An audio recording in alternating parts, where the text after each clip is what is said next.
I was born as the black sheep of the family. Got beaten up every single day. Man, that really hurt. I practiced black magic in secret, and after eliminating several people who mocked me, I ended up becoming the monarch of death, the king of the dead. Then I went to another realm called Neropia, which looks more like hell. I raised an army and became the symbol of supreme power. But 70 years later, I was bored with all of it. Maybe I just lacked a wife to torment my life. So I created a spell to go back in time to when I was just a human treated like trash. Me and my right-hand man, the army commander, went back together. Both from noble families, but ones that were supposed to be broke. However, in this timeline, everything was different.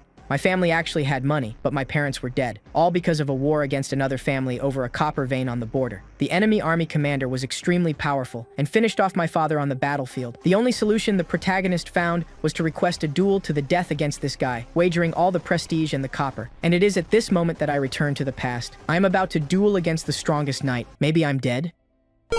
Later, a table's loaded with mouth-watering food. The main guy says it's for his buddy for always having his back. Baroth starts munching and asks his master if he's chill, since the duel's creeping up. Karnak then asks if his buddy could step in for him. The dude's like, nah, I'm too weak right now. And his master remembers when he took down 3 of the 4 big bosses. Baroth says he only pulled that off because of his master's necromancy. He then says if he had 6 months to train, he might stand a chance, but in just a month, no way. Then he asks why not hit up a knight from the Jesterard house. With a sneaky grin, the main guy says that plan's a bust, and they only got 1 shot, necromancy. But the dude points out another snag. Everyone would find out he used that banned magic. Then he asks his buddy if he remembers their first escape. They handled some baddies on the down low, but the priests pegged him as the bad guy, making them bolt. A squad of knights rolled up, boxing the boys in. Everyone there was sure Karnak was the necromancer. Seeing he was trapped, the dude busts out one of his dark tricks. The guys freak out, yelling about evil spirits. But they whip out a talisman they think wards off bad vibes. But the charms flop,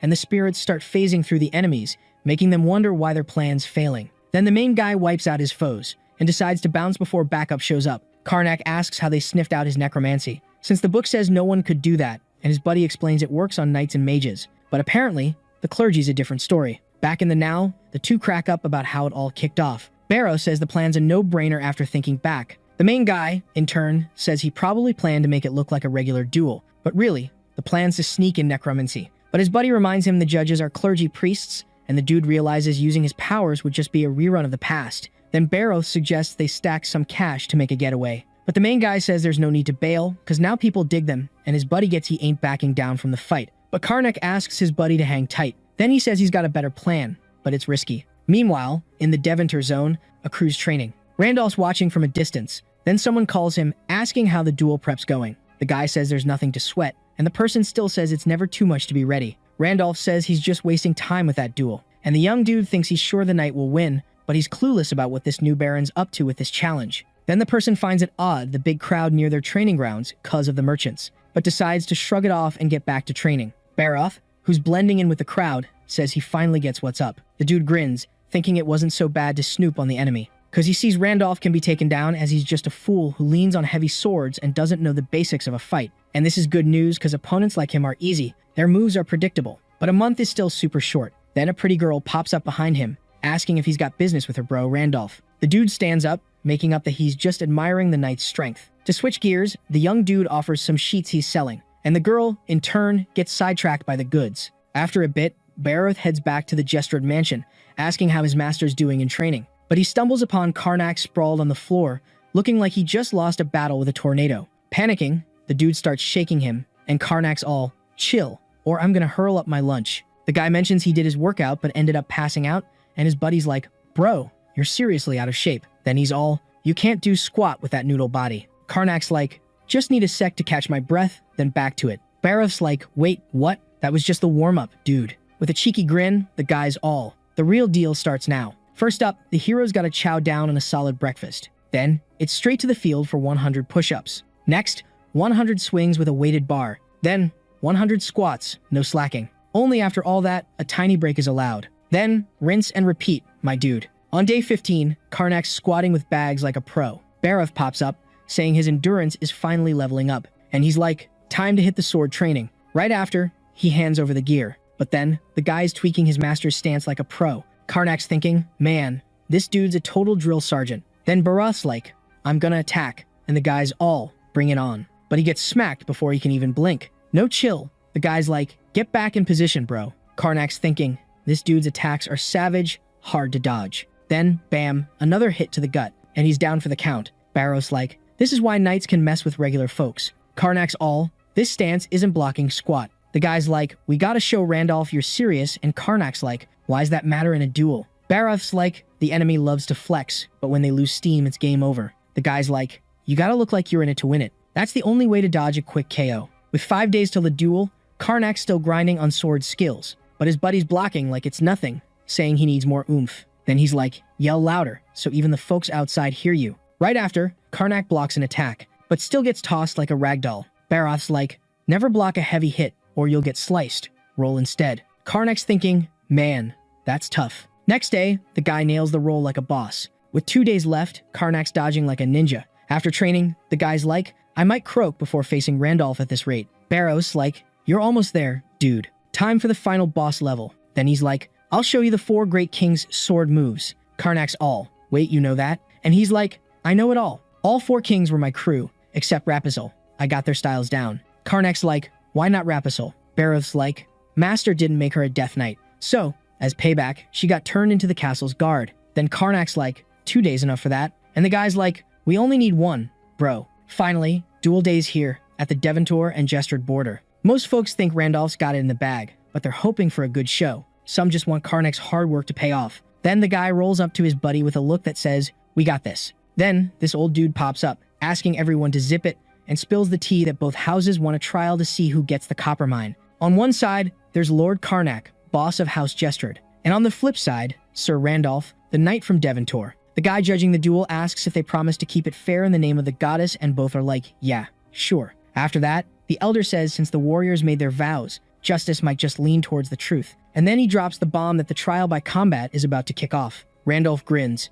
telling his opponent to back off from the duel. But he moves forward, saying it's way too late for that now. Karnak, on the other hand, blocks the attack, saying the other guy's about to see what's up. The man then notes that the young dude isn't just some scaredy cat. He keeps swinging, but the boy's got mad defense skills. House Jestard's crew is hyped seeing their leader go toe-to-toe with the enemy, while Barrow thinks the first round was all part of the plan. Randolph's moves weren't quick or scary, and he was clearly sizing up his rival. Karnak's thinking everything's going smooth, and next up, he needs to show he's not easy pickings. The young dude then yells, daring the enemy to bring it on, and the knight, in turn, grins at the boy's guts. Randolph gears up to strike, asking if the enemy's ready to spice things up. The main guy's freaking out from the sword pressure, knowing his shield won't cut it, so he decides to roll out of there with his skills. The man's baffled by what just went down. The crowd's blown away by the head of House Jestard dodging that attack with a simple roll move. Karnak gets up, saying he won't even need his shield for this fight, because his enemy's so slow, even a snail could beat him in a race. Randolph's ticked off by those jabs and says he'll make his rival zip it. But instead of being scared, the boy grins, telling his enemy to come at him. The main guy quickly gets into a combat stance. People instantly recognize that move as one of the great kings, while others from House Jestard are wowed, realizing it's their master's training paying off. The knight grins, thinking he just needs to chill to win, because the great king's sword moves can only be done by a few geniuses who've nailed the battle aura, and no way a fool like that could master it. Then, he stretches his sword, saying in the name of the goddess, justice will win. Karnak starts shaking, because his opponent's got those assassin eyes. After that, he remembers chatting with Barroth a few hours before the duel, where the young dude says his buddy just needs to hide how much he's leveled up in the last month. Back in the fight, the main guy's annoyed because his friend didn't mention he'd be so rattled. But still, the boy keeps on dueling. With tears in his eyes, Karnak says the knight's got no shot at beating him and asks if he thought that'd be enough to take down Jestard. Randolph, in turn, is puzzled since his rival's losing right now. The crowd's touched by the main guy's bravery. Barroth grins and says the situation's just perfect. The knight's getting more and more ticked off, because the young dude seemed about to bite the dust,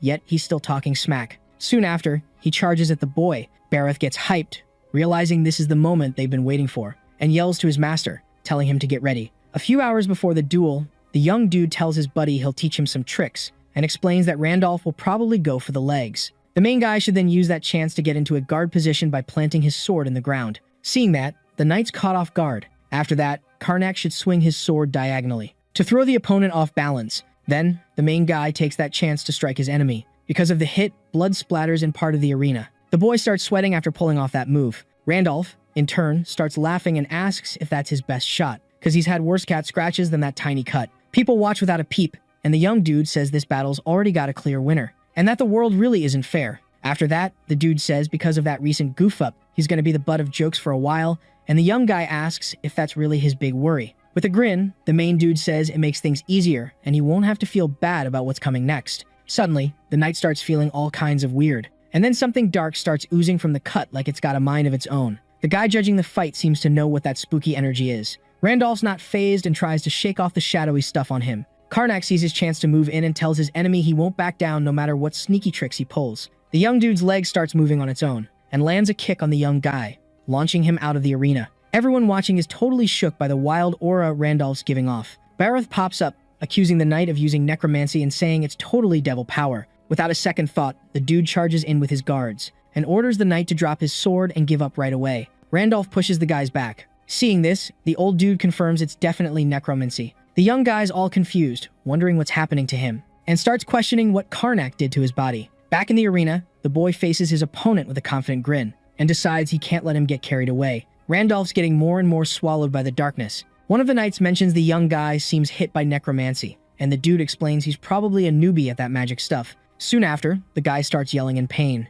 to the point where tears are streaming down his face. But before he keeps suffering, a bunch of spears get thrown at him, and just like that, the dark magic poofs away. Seeing the enemies down, the old dude asks for priests to be sent to the Deventor house to check things out. After that, he turns to the crowd and says Randolph brought sin to the sacred arena, and his nasty act mocked the goddess. So, he declares Karnak of the Jesterard house the winner of the duel. At the Deventor place, someone reports they found blankets and clothes with necromancy symbols on them. Randolph's sister tries to explain, saying they bought those from a merchant, but one of the guys isn't buying it and asks about the weird vial he found in the knight's room. And the girl says it's just a potion for hair growth she got from the cellar. The young guy says all this is solid proof of necromancy, and according to their rules, the girl will have to be questioned. A few days later, a massive feast goes down at the Jesterard house, but only the main dude and his buddy are chowing down. Baroth asks how his master pulled off that epic trick, and the young guy says he was dead set on winning. A month ago, the young dude was curious if his buddy was just planning to use necromancy. Karnak, in turn, says if he uses his magic, he'll get caught, but if he loses the duel, he's toast anyway, and says their best shot is to make Randolph use it. Bar is curious about what his buddy's talking about, and he explains he'll make it look like his opponent's using it. After that, he says it won't be too hard to fool the priests from a distance, and when they're fighting, it'll be tough to tell who used the magic. The main dude says he uses super powerful and advanced necromancy, making sure they never suspect him, but there's still a snag, which is his opponent's blood for this plan to work. Baroth grins, saying he's got an idea. Back in the present, Karnak mentions those training sessions were the worst, and his buddy tells him to look at where his work got him. Soon after, they keep chatting about how no one even suspects them, as they're only checking out the Deventor house. After a bit, in the church, the priest asks his buddy if they've wrapped up the investigation into the dark power, and the guy who judged the duel says it wasn't the work of a rookie necromancer, because those elements in that vial were perfectly in sync, and no doubt, it was a sign of what the goddess warned them about. Meanwhile, Karnak's grinning, thinking they got a bit lucky. The two then start celebrating and say now they just gotta enjoy life. After that, cruising down the hallway,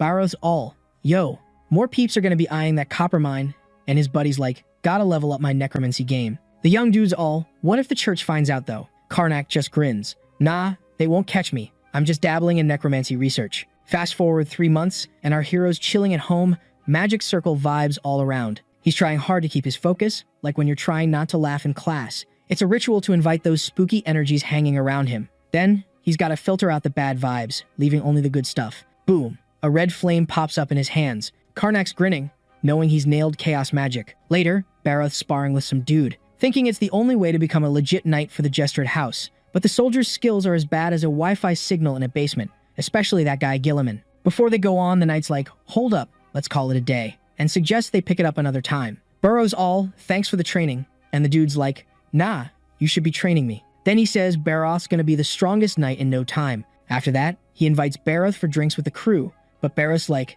nah, Karnak's got me on a mission. Later, the boy walks into a room with a tray of food, and almost gets zapped by a magic blast from his buddy. Karnak's annoyed, dude, knock next time. Baroth's like, that didn't look like necromancy. The hero's like, more like mana, and the boy's like, master didn't ditch dark magic. There are 4 ways to level up human powers in this world, being a battle knight or a mana mage, plus the divine magic of a cleric. And finally, necromancy, the death manipulation power. This epic power lets the body soak up the right aura. When it's maxed out, the person becomes an arcanity. The arcanity boosts the vessel and soul with all that power. A shaped soul can't be tweaked by anyone else. Right after, the hero spills that he just reworked his arcanity, and explains that necromancy is seen as dirty magic because it uses sketchy energy, making it smell like a gym sock. but he compares it to food that's made the same way, saying he cleaned up the power for a fresher look. All he had to do was filter out the bad vibes and turn it into magic. Barroth's like, seems like regular magic to me. Then the heroes all, with these skills, I can pass as a regular mage.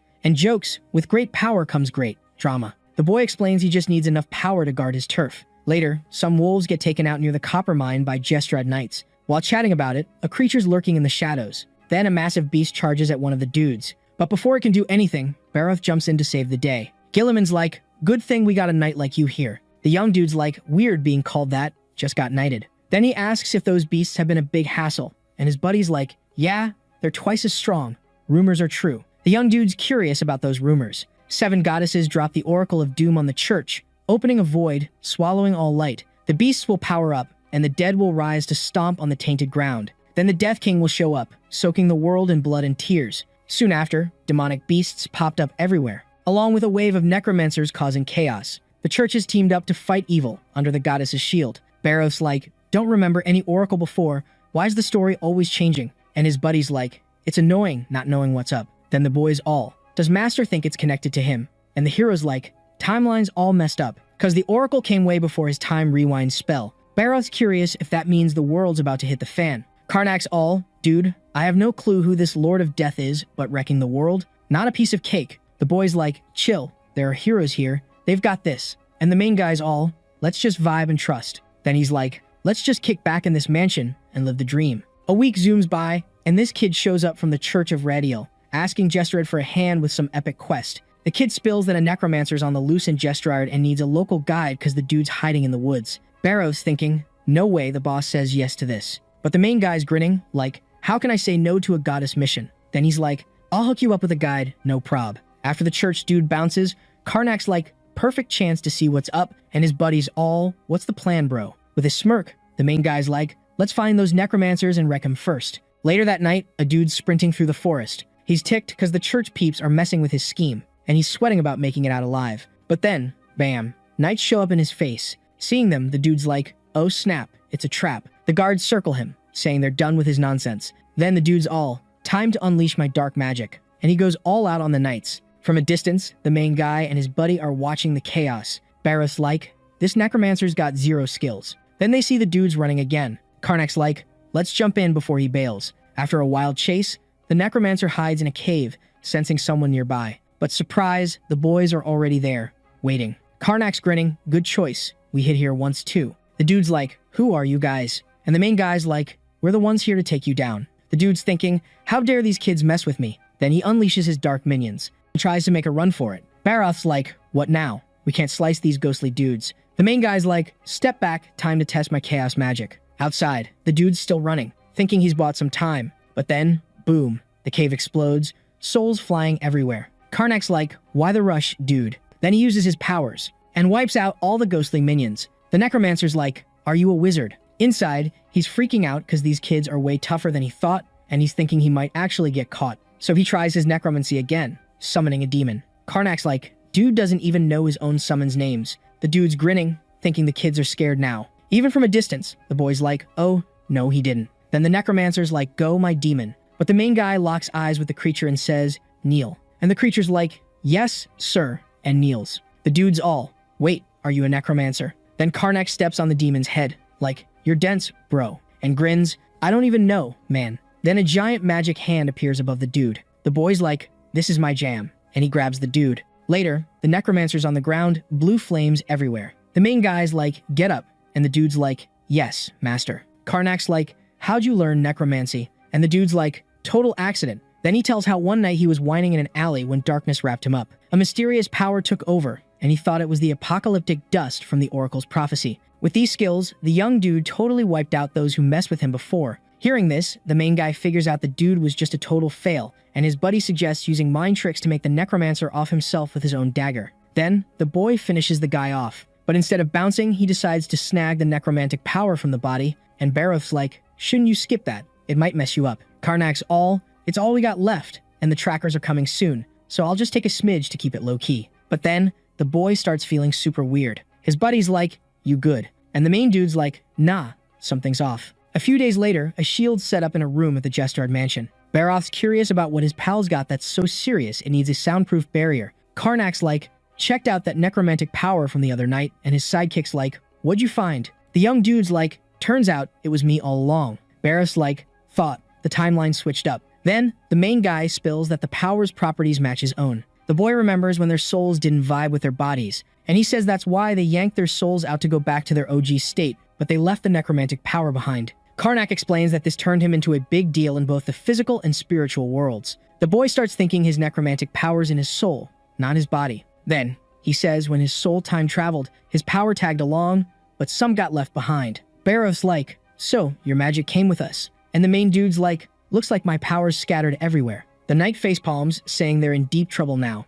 Then he asks if his buddy can just grab his power back, and the boy's all sarcastic. Yeah, no. Karnak's like, why'd I think this world could fix it? Better to just nuke it. Baroth's like, so, what's the plan now? The young dude's like, gotta check out another apocalyptic darkness. A few hours later, they're on the road, and one of them's like, feels like an adventure. The knight's stoked they're not being chased anymore. No bandits to worry about, and his buddy's like, we look so chill, no one's gonna mess with us. Baroth's like, why Dalat City? And his master's like, that's where the necromancer got his powers, so it's the best place to start. Then, the boy's like, got any tracking spells for these dark vibes? Karnak's like, nope, gotta do it old school. And he asks if his buddy remembers their old hangouts. In Dalat City, they stop in front of a building, and the main dude's like, no better place for info than here. Baroth's like, never thought I'd be back, last time we used fake IDs. Karnak's like, things are different now, no need to be adventurers. Then, the boys head inside. After paying, the attendant's like, you guys want info on the apocalyptic darkness. The main dude's like, even the tiniest bit helps. Then, the employee's like, we've had loads of requests, so we gathered some info. The boys are shocked by the mountain of papers. They dive into the paperwork without wasting time, but they get bummed, saying most of it's useless. And it's all just stories that don't help them at all. The attendant's like, should I ditch the junk info? But the young dude's like, nah, no need. Then, he taps his buddy's shoulder, saying they'll chat like this because it's crowded. And he says sometimes gold's hidden in trash, but his buddy's bummed because it'll take forever to sift through it all. Then, out of nowhere, this dude pops up yelling, asking why no one's buying his story. He's all, there's a wicked necromancer in my village. Next thing, he's sprinting to the counter, wanting to file a report. The attendant's like, did you hit up the temple about this? And the guy's like, they didn't believe me either. So the employees all, spill the tea. What's the deets? The guy goes on about this stranger, Cleo, who rolled into town and crashed in some abandoned mansion in the woods. And then, Cleo starts using his good looks to charm everyone. Nobody knows how he got so loaded so fast, but he's throwing mansion parties to win over the villagers. The guy's convinced Cleo's using some weird magic to woo all the village girls. He's even crying, saying his fiancé's fallen for Cleo too. A bunch of dudes show up, wondering why anyone would use dark magic when they're already rich, saying it's just spoiled brat behavior. They're all, that guy's super stressed. Then, the attendant tells the guy they can't take his case, suggests he hire an adventurer himself. The guy storms off, yelling they'll regret it. After he leaves, everyone's gossiping, saying he's just jelly. Karnak's like, nothing useful here, and his buddies all, let's hit up a restaurant. As they're leaving, the employee's like, I'll keep you posted if anything new pops up. Outside, Baroth realizes his master's got suspicions about this Cleo dude. The main guy's like, there's only one reason he's after those country girls. He's hunting for virgin souls. Later, they roll up to the village the guy mentioned. Karnak busts out one of his skills, reveals a hidden barrier under the city. Even a top priest would struggle to spot it, and it's clear this person knows their stuff. But the main guy's like, could just be a regular necromancer. Then, a kid runs up calling for them. They're shocked to see it's a priest, wondering why he's out here in the sticks. The kid introduces himself as Alias, a top-notch inquisitor. Baroth's like, I'm a knight, and this is my lord from the Jestred house, and the priest's curious why a noble's here. Karnak explains they heard some weird rumors and wanted to check it out, and the kid asks if he can ask a favor. He's hyped, saying it's also a sacred mission from the goddess. Then, he whispers to them, saying there might be an evil necromancer in the village. The boys are shook, asking where the priest's backup is. The kid explains the church doesn't act without solid proof because of all the fake news they get. Karnak's like, if it were me, I think the church would find these suspicions enough. The priest says he planned to handle it solo from the start, but he noticed the boys have good gear, so they can't be weak. The kid's pumped, saying it'd be awesome to have them tag along, but the boys aren't too thrilled. Then, the main guy uses the messaging system with his buddy, saying he needs to check something and will take him for now. But Baroth's like, what if the priest senses your necromancy? With a sly grin, the necromancer's like, I'll just wipe his memory. Karnak tells the kid it'll be an honor to take on the divine mission. The priest offers to show them the way to the church. At the church, Gloff and Sister Julia welcome them. Hearing the story, they're skeptical, since Cleo's done a lot for the town and another priest didn't find anything. They're all, bummer, you came all this way for nothing. But to avoid more hassle, they invite the travelers to crash there. Meanwhile, somewhere else, Cleo gets the 411 that a new priest is in town to snoop around,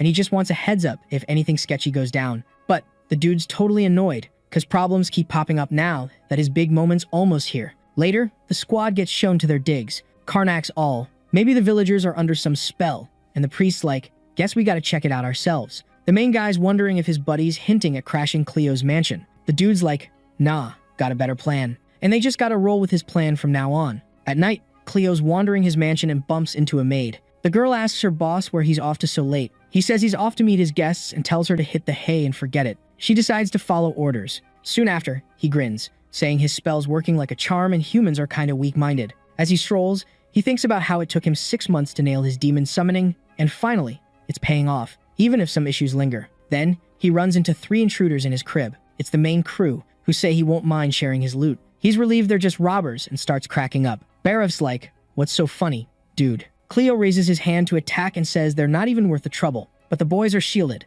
Then, they reveal they're onto him, saying he wasn't even trying to hide being a necromancer. He's bummed he let his guards slip, and figures he's gotta deal with them now. So, Cleo calls in his creatures for backup. The priest tells his pals to charge ahead, and the young crew takes out the monsters in their way. Karnak busts out a magic arrow move, taking down more baddies. The necromancer's ticked, he has to use his secret power, and opens a portal, summoning a beast from the underworld. A massive demon knight shows up. Cleo's grinning, saying they can't beat that. Quickly, the priest uses a power to zap the evil away. Everyone's shook to see it was a summoning reversal. A light pops up under the summoned creatures, making them vanish. The boy says he already knew the enemy's battle tricks. Seeing this, the necromancer admits this foe's tougher than any he's faced before. Soon after, he switches it up, saying no need to hide anymore. His clothes start ripping. The dude's look totally changes, turning into a giant red monster. The priest's spooked, not ready for this, thinking he won't have time for another reversal. Suddenly, the 2 boys charge forward, even with the church guy telling them to chill. With a grin, Bareth gears up to attack, no fear,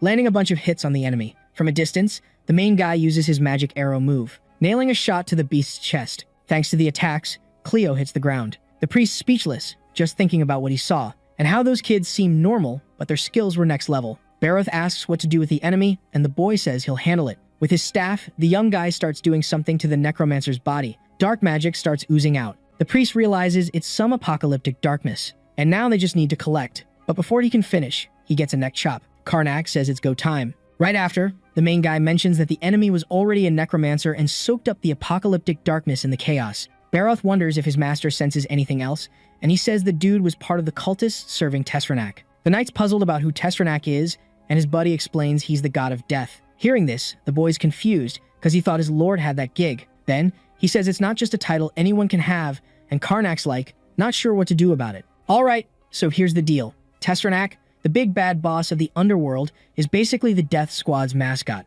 People think he's gonna hit the reset button on the world, making it all shiny and new through. You guessed it, death. Bareth's like, yo, this death dude's causing all the chaos, and his buddy's like, yeah, that's all I got from it. Then Karnak drops a bomb, saying he found out something else. Turns out, if he can snag some cleric power, handling chaos magic becomes a breeze. He even offered to help just to see how divine magic ticks. Doubling his magic mojo, now he's like a 4th circle wizard. Then the dude's like, hey, let's raid the church's piggy bank while we're at it. Later, they decide to wake up the priest. Next morning, Alias is all red-faced for snoozing on the job. Our hero's like, with the spell gone, folks are kind of freaked, but the priest's chill, saying the church has got their backs and the villagers will bounce back soon. Right after, the young dude's like, where to next? And Karnak's like, we're crashing in Della City for a bit. They say bye to the priest, who's thinking, these guys aren't your average Joes, and he's gonna keep tabs on them when he's back at the church. That night, in a sketchy house near Delat City, some dude's yelling about drowning. He spills he's a necromancer and already blabbed all he knows about dark magic.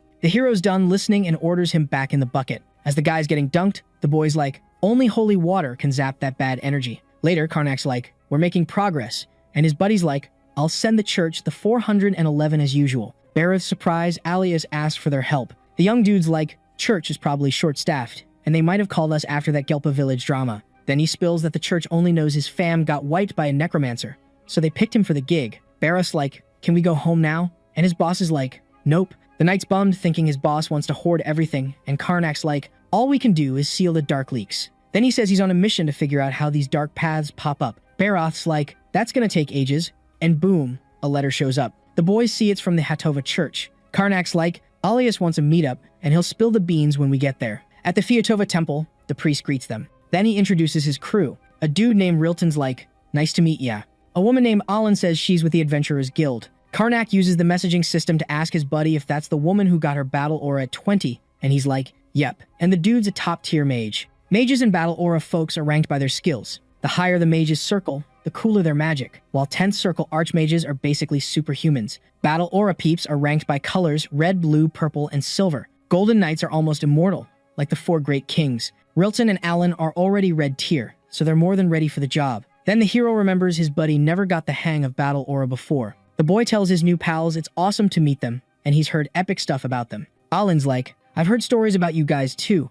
Curious how you took down so many necromancers so fast. But before the chit-chat goes on, Alias asks everyone to sit, because he's about to drop why he called them. Then he explains that not long ago, his church got tangled in some drama in Triss City, and it's still causing headaches. This city's smack dab between the kingdoms of Eustil and Tapum, so it's always in the middle of some epic turf war. After ages of beef, both kingdoms decided to play matchmaker with their nobles, creating the Tryst House. But then, boom, a new drama. The city's prime real estate for trade, so it turned into a wild west with no real boss, just a bunch of shady gangs. Triss went down the drain, and the 2 biggest crime families took over. They split the city in half and started a never-ending battle to see who's the real MVP. This epic showdown dragged on for decades. Then, dark magic showed up, giving the gangs a major power-up, and the flat house went full-on beast mode. The victims ran to snitch to the church. The church confirmed necromancy was in the mix, so they swooped in and handed the W to the Ranfelts. Karnak's all looks like it's over, but the priest's like, nah, we think the Ranfelts are dabbling in necromancy too. Alan's like, how'd the church miss that? And the boy's like, it's hard to spot leftover spooky vibes. Baroth's jaw drops as everyone at the table loses it over the news. Then, his master's like, those jerks ditched their humanity. The knights worry Hatova's rep is on the line and thinks they should keep things on the down low. They're all curious why the priest hit them up instead of his own crew. Alias spills the tea that there's a snitch in the church. Their top suspect, a high-ranking priest named Shutlaf, who's been helping the Ranfelts. Karnak's like, you didn't tell anyone, right? And the boy's like, nope, I've got the authority and I'll report back when we're done. He adds they need solid proof of necromancy. Alan's like, this mission's risky. The whole city might turn on us. But the priests chill, saying they can handle whatever comes their way. In the Ranfelt mansion's basement, screams echo. People are chained to the walls. A guy's like, it's been ages since the church sent us here. A young dude tells his buddy they'll probably send someone soon. Father Shutlaf grins, saying the sacrifices are rolling in without any hassle. Then, he whips out some dark magic on his captives. His buddy's like, won't that mess you up? The young guy's like, yeah, but it's worth it. He splits the energy sphere in 2, claiming the goddess's protection. He's hoping the church sends some real competition this time, cause then he'll have more to gain. Eventually, the squad rolls into Tryst, and it's a total dump. Alias points out the crime scene vibes, explaining why it's so trashed. Out of nowhere, a dagger flies at them. They dodge it, but Rilton's bag gets hit. Coins spill everywhere. A bunch of kids swoop in, snatching all the cash. The mage is fuming while Baroth's like, yep, this is definitely the lawless city of sin. Rilton's wondering how he'll chill at an inn in this chaos, but Alias has already sorted a spot for them. Everyone's shook when they see the place the priest scored. It's the Flad property he helped wreck. They gather at a table, and someone's like, we're not making excuses for our family's mess-ups, and anyone using necromancy deserves what's coming. That's Sildera, head of the Flad house, refusing to let the Ranfelts get away with their necromancy. The priest agrees, saying the church won't just watch Triss crumble. He hopes Sildera will team up with them to take down the Ranfelts, and she's like, what's the plan? Cause the Ranfelt house has beefed up security,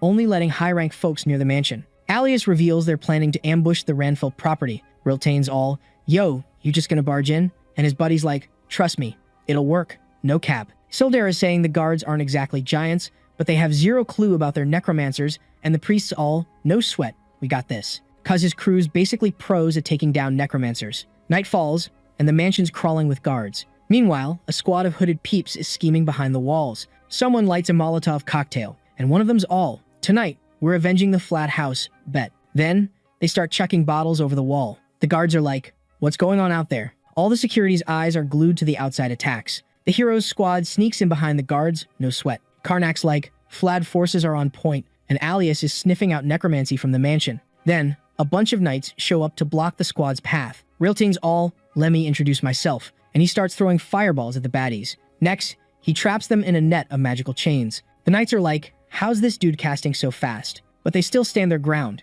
because there's only 5 of them. But before they can act, Aelin charges in with her sword, slicing through enemies with a grin on her face. From a distance, Barroth's like, that's not how you do it. His buddy claps back, dude, you don't even have a battle aura. Then some guards sneak up behind the boys and the knight's like, time to warm up. And with one swing, he sends them flying. The hero joins in with his magical arrows, nailing enemies with perfect shots to the chest. The boys finally take down all the guards, and just stand there, watching Alias fight, wondering where a cleric picked up those moves. After a bit, the priest notices they're retreating and says, looks like that's all their forces. But Alan's like, we haven't seen any necromancers yet, and they're probably inside, thinking they've got the home field advantage. So, the squad enters the house, but it's eerily chill. A voice booms, looks like our guests have arrived. And a massive spiritual reaper shows up with its crew, saying the church must be famous for bringing an aura user and a mage. But it's all pointless against the arcane darkness. Instead of freaking out, the squad's hyped, because these goons are proof the house is into necromancy. The hero texts his buddy, those 3 hooded dudes gotta be worth at least 10. One enemy's ticked seeing them laugh,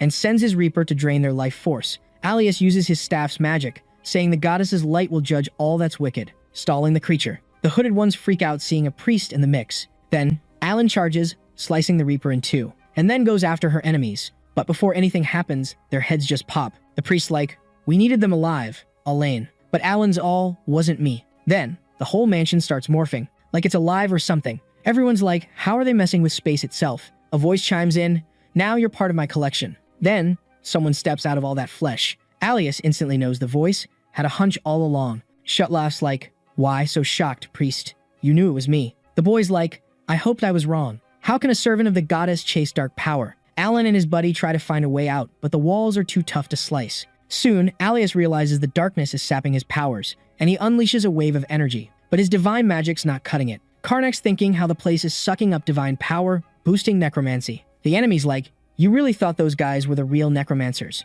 Shut laughs all, how's it feel facing this power? Alias. Then, the hero messages his buddy to stay sharp, cause one wrong move, and it's game over. Then, he's all, dude, never seen anything like this before, and says he can only hit back with his chaos, magic, and whatever necromancy juice he's got left. Barrett's like, how did a priest from the boonies pull this off? Shut laughs all, no way out, suckers. Then, something starts popping up in that flesh pile. A squad of golems rolls up, surrounding the crew. The baddie's like, meet my necromantic puppets. Then, those creeps start moving in. But Alias pops a shield just in time to save the day. Still, the creatures start cracking it like it's a cheap phone screen. The cleric's like, I'm running on fumes here, and Rilteen's like, just give me 1 more minute. Then, the kid starts prepping a spell. But before he can do squat, a golem busts through the shield, yeeting the mages away. Shut laughs like, toss them in the basement with the other sacrifices. Alan jumps in, smacking one of the beasts, but she's shook when her hit doesn't even leave a dent. The baddie makes his minion grab her, saying the other 2 are useless,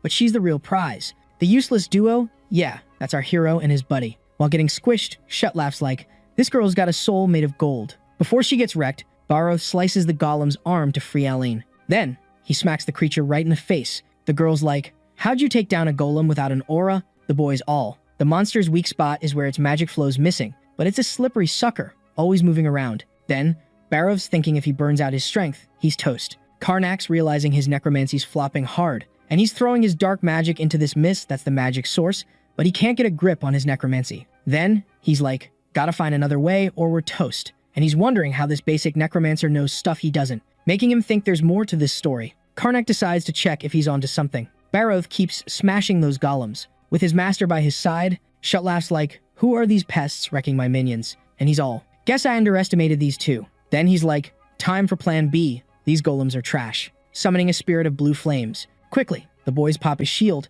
and Aelin's like, how they dodge that so fast? Watching the girl run, the boys joke she's slower than a snail on a lazy day. The woman tries to hit the creature, but it's like punching air. Then, the monster's like, my turn, burning the girl's arms, making her scream. Then, it grabs Aelin. But before it can do anything, the hero jumps in. Realizing his hunch was spot on, Shutlaf sees his summoning fading away, and he's like, what did you do, kid? Karnak's like, put my necromantic barrier over yours, and roasts him, calling him a noob. The priest's like, don't rush, young one. Then, he summons his undead. Barroth's curious how he pulled that off, and his buddy's like, my barrier can't block basic necromancy. As the creatures close in, the knight's like, these don't look so basic. Then, they start brawling, and Barroth's like, this could go all night, and the hero's like, we bounce as soon as we see an opening. The boy uses a skill to wipe out the undead around him. Shut laughs grinning, saying the hero's got some cheap tricks, but he's no match for his epic power. Then, he summons the demon Gehenna, and boom, a massive beast shows up. The dark creature's like, "What's your wish, master?" Shutlaugh orders it to take out the guys and bring the girl to him. But the demon's like, "Can't find them," and the hero's like, "Can't believe he fell for that illusion." The dude's like, "When did you make that illusion?"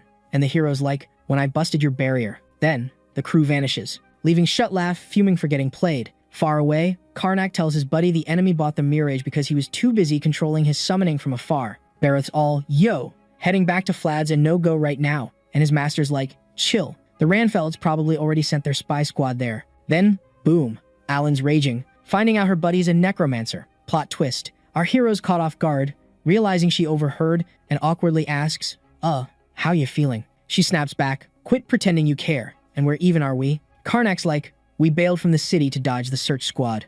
Also, we gotta patch you up," and she's all, "Wait, you're not gonna off me, right?" The dude's like, "Why would we? We're just trying to live crime-free, you know?" Alan's suddenly like, "I can't feel my hands. My life's ruined." Tears streaming. She begs them to just end it. Barra's like, "Hey, can't we take her to a cleric?" But his master's like, "Nah, divine spells can't beat nature." The boys realize there's only one way out. She wonders if necromancy can fix her arms. And the hero's like, "Yeah, but it'll make you my servant." She freezes, realizing that's her only shot. Necromancers can soul-bind people, and some adventurers got corrupted after torture. Alan's torn about the offer. Karnak secretly tells Barath he planned this, and Barath's like, "I get how she feels." The hero admits he tried to avoid necromancy, but her situation's dire. She's curious. What happens if I say yes? He explains her soul becomes visible. He can heal her, but betrayal means game over. She thinks it's risky, but kinda like a knight's loyalty oath. Alain decides to roll with it. Karnak checks if she's sure, and she's like, "Yup, better than never swinging a sword again." He starts the ritual, asking if she'll be his servant, and she's like, "Yes." He tells her to open her mind and bind to him. Her body starts changing, and her arms heal up fast. Karnak declares she's now his servant. With a big grin, she starts calling him master. Problem solved. Barath's like, "What about Alias and Rilton?" The hero's like, "Shutlaugh's power's wild. We gotta go big with necromancy." They realize they can either rescue their pals or ditch them. Alan's like, "Duh, we gotta save them." She tells the boys ditching isn't cool, saving them's the right move. Barros like, "Ends justify the means." They get hyped to use necromancy for the rescue. In the city, some folks get nabbed. A kid's like, "What's going on?" And a henchman's like, orders to grab someone from outside. Watching from afar, a guy sipping his drink's like, "What's the deal here at night?" His buddy's like, "Move it." And the kid's like, "Who do you think you are bossing me around?" The henchman's sword glows, and he's like, "Didn't want to do this." Then he attacks his buddy, but it's like, not his choice. The guy's mad. "Why'd you do that?" And he's like, "Sword's got a mind of its own." Not buying it, the kid attacks him. Other henchmen are like, "Chill, don't fight each other." Looking beastly, the guy's like, "He started it." Everyone freaks and attacks him. The creature's confused, didn't know he changed. But still, he's taken down. From the top of a house, the protagonist flexes his skills, saying he could make a city crumble with just a sprinkle of chaos. Elaine's all like, "Why are you saying that?" And he's like, "Building an army of the undead. Duh. Cause that's their best shot at taking down Shutlaugh." But the dude's got only a few bodies to control, so he figures he needs to make more. The young men start grinning all sneaky, claiming they're doing it to save their pals. The woman thinks Karnak's not as bad as the necromancer rumors, since he's even keeping civilians out of it. On the ground, the bandits are still brawling with each other, and they're all, "What the heck is going on?" The protagonist's like, "We got enough peeps, let's kick off the plan." Right after, he stretches out his hand, commanding his army to rise. And then he casts a spell on those corpses, turning them into undead soldiers. Seeing that, Aelin's like, "Okay, maybe Karnak's not so nice after all." Then the undead start marching. While the boy's grinning like he won the lottery, the girl's freaking out for letting him be her boss. But before the zombies can keep going, a bunch of flying creatures swoop in, attacking the undead. The protagonist's like, all part of the plan. But Shutlaugh's necromancy game is way stronger than he thought, even summoning those beasts. Karnak tells his crew to hustle, because they'll get caught soon, as those things will figure out the zombies are just illusions. Alan's shocked to learn the undead were fake, and the boy explains he couldn't summon that many so fast with his current level. After hearing that, the woman's thrilled, saying her master picked the best path. In his lair, Shutlaugh's like, "Those zombies are nothing compared to my creatures," but he starts wondering where those kids are. Suddenly, the group pops up behind him, asking why he never mentioned that cave before. The man's all surprised, not getting how they got there. Karnak reminds the enemy he said they'd meet again. Then, the woman notices her buddies are there. The two look like they're about to be sacrifices. Shutlaugh asks if the zombies were just a distraction. A bunch of creatures show up, and the man says he'll make the boy regret crawling there. The monsters charge at the group. Baroth and his buddy jump into the fight, while Karnak decides to summon his soul squad, bringing them straight from purgatory. And then a bunch of souls show up to help out, taking down several undead. The boys use that backup to fight more chill, so it doesn't take long for all the monsters to get wrecked. Shutlaugh's like, how's this even possible? And in a panic move, he decides to summon his demon for backup. Baroth's like, this guy doesn't even look tired. The protagonist tells his enemy to get more creative, cause he's used that trick before. Some spells pop up around the huge demon, who's like, what's going on? The young man explains it's a summoning reversal spell. The creature's fuming, saying the boy won't ditch him that easily and he can just rip that spell apart. A massive explosion goes off, and the demon asks his operator what he wants. Shutlaugh, in turn, asks him to wipe out those guys and bring the woman to him. The monster then says he'll honor their deal. Aylin's like, this pressure is insane. Karnak says there's going to be a change of plans and orders his crew to go fight. Even though they're hesitant, the two decide to follow their master's orders. But their hits don't do squat. The demon gets ready to counterattack and says those humans are pathetic pests. The two barely dodge that powerful attack. Karnak asks if the creature enjoyed that, and then a bunch of fireballs zoom towards the creature. But the demon manages to dispel that move. Baroth's like, I could have easily beaten that enemy if I had a battle aura. Hearing that, the protagonist says they can still try something, and his buddy instantly gets what he's aiming for. Soon after, Karnak starts a ritual on his servant, asking him to open his mind and accept his master's command. The knight then takes control of Alan's body, who doesn't even flinch knowing this would happen. After that, the boy charges,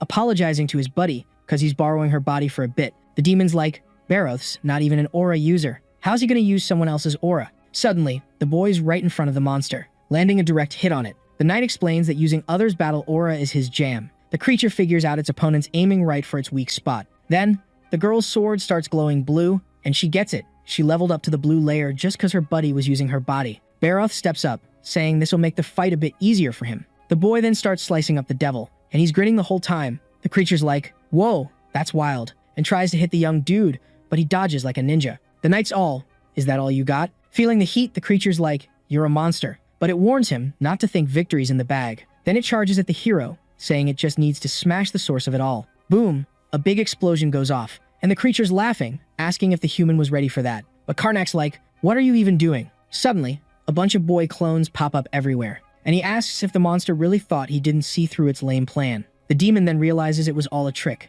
Then, Baroth sneaks up from behind the enemy, slicing it up without it even knowing what hit it, cause it blew almost all its mana, breaking the summoning reversal spell. The monster's like, how did I lose to these kids? Then, a portal opens under it, and before bouncing, it says it'll be back, and the boy's first on its hit list. Karnak's like, where do you think you're going? And won't let it escape. So, he uses magic to freeze the demon. The creature's like, my mana's going haywire. Bubbles start popping up all over it, and then, boom, another huge explosion. The hero's clones vanish. With the fight over, Baroth splits from Alan. The boy tells his crew there's just one baddie left. Shutlaugh takes a deep breath and throws in the towel, and says he'll spill everything. But the necromancer's like, dude, you don't get it. Cause it's way easier to grill him after turning him into a zombie. Karnak asks his buddy if there's any reason to keep the guy alive, and she's like, nope. Then, the boy casts a spell, which takes out Shutlaugh before he can even blink. With the boy's body, the young man says it's time to get down to business. A green orb floats over the body. The hero says that energy's like 30 people, and his buddy realizes it's enough to head home. Pumped about that, Baroth suggests hitting some taverns on the way back. But Alan's like, we can't just ditch our friends here. After a bit, the two wake up and are shocked to find out the three of them took down Shutlaugh. Karnak's like, we got lucky, and makes up a story about one of the enemy's pals turning on him with an undead army and probably draining his necromancer powers. The boy also says he didn't waste time teaming up with Aelin. Alias is like, looks like the goddess had our backs, and the hero mentions they didn't touch the enemy's body, so they can do the purification ritual. The priest then does his thing with his staff. He says the apocalyptic darkness was almost 10 times more than a mid-level necromancer's. Baroth uses the messaging system to ask his master why there's still necromancy leftovers in the body, thinking he got it all, and his buddy says taking it all would be super sus. Alias says with the disappearance, the city will chill soon. Outside, the clerics surprise Alan's becoming a knight of the Gestured House. He asks why she's doing it. She explains that after last night, she knows Karnak's someone she can totally trust. The hero tells the priest they'll head back to his mansion for her official initiation. Then, they say their goodbyes, but before leaving, the boy tells Alias they'll definitely meet again. At the Gestured House, Flyd greets his lord with a smile. The young man says it's awesome to see everyone after being gone so long. Then, the butler welcomes his master and is curious about how the mission went, but he gets distracted when he sees Alain. The mansion crew thinks she's there to woo their boss. LOL. Our hero's like, meet the new knight of the Gestured Squad. Flyd tells the kid, Just because we're near a war zone doesn't mean anyone can be a knight, bro. The lady whips out her sword, and the butler's like, whoa, she's got that battle vibe. She swings her sword, and bam, hits a tree in her path, slicing it clean in two. She grins, I think we're gonna be besties. Fast forward a few weeks, Alin's training with the knights. The dudes notice their buddies' fighting skills are kinda meh, and they get that aura users are on a whole different level. Then, she totally disarms her opponent. The guy's like, you're strong. And she's like, you did awesome too. After the guys bounce, someone sneaks up, thanking her for training with the knights. It's Baroth, asking if she can train with him too. Soon, they're battling it out. The guy's like, your aura game needs work. Then he says she should focus her attacks better. Alan's thinking, easier said than done, dude. Then she asks her buddy to take control again, thinking it'll help her adapt faster. Baroth's like, let's not overdo it. Last time the host went bonkers, and he says she needs to help him unlock his battle aura that afternoon. In his room, the hero's puzzled over something. Specifically, how Shutlaf mixed necromancy with divine magic. He gets frustrated because he can't crack it, but decides to chill on it, needing to seal the darkness breach. He figures he just needs to make a sentinel to explore the risky space-time zone. For that, he's got to channel the darkness into threads, nailing the manipulation without a hitch. Soon, that energy turns into something like an eye. He's stoked, because his Eye of Darkness is done. At night, near the Jestard mansion, Karnak asks why Baroth hasn't unlocked his battle aura yet, despite being a beast in battle. The knight's like, that was before we time-traveled, and I miss when my master was the Necromancer Lord. The lady's shocked to hear that, and she wonders if those two are behind everything going down. Then she thinks about how she knew they weren't just a noble and a regular knight, but didn't expect them to be world rulers, making her wonder how she got tangled up with these two. Then she's curious why they hit up Deventor territory to activate the Eye of Darkness, and the boy explains they'd be busted for necromancy in Jestrad land. The young guy's ticked, saying Deventor deserves his misery for wrecking his home. With the moon almost out, they know it's go time. The hero summons his Eye of Darkness.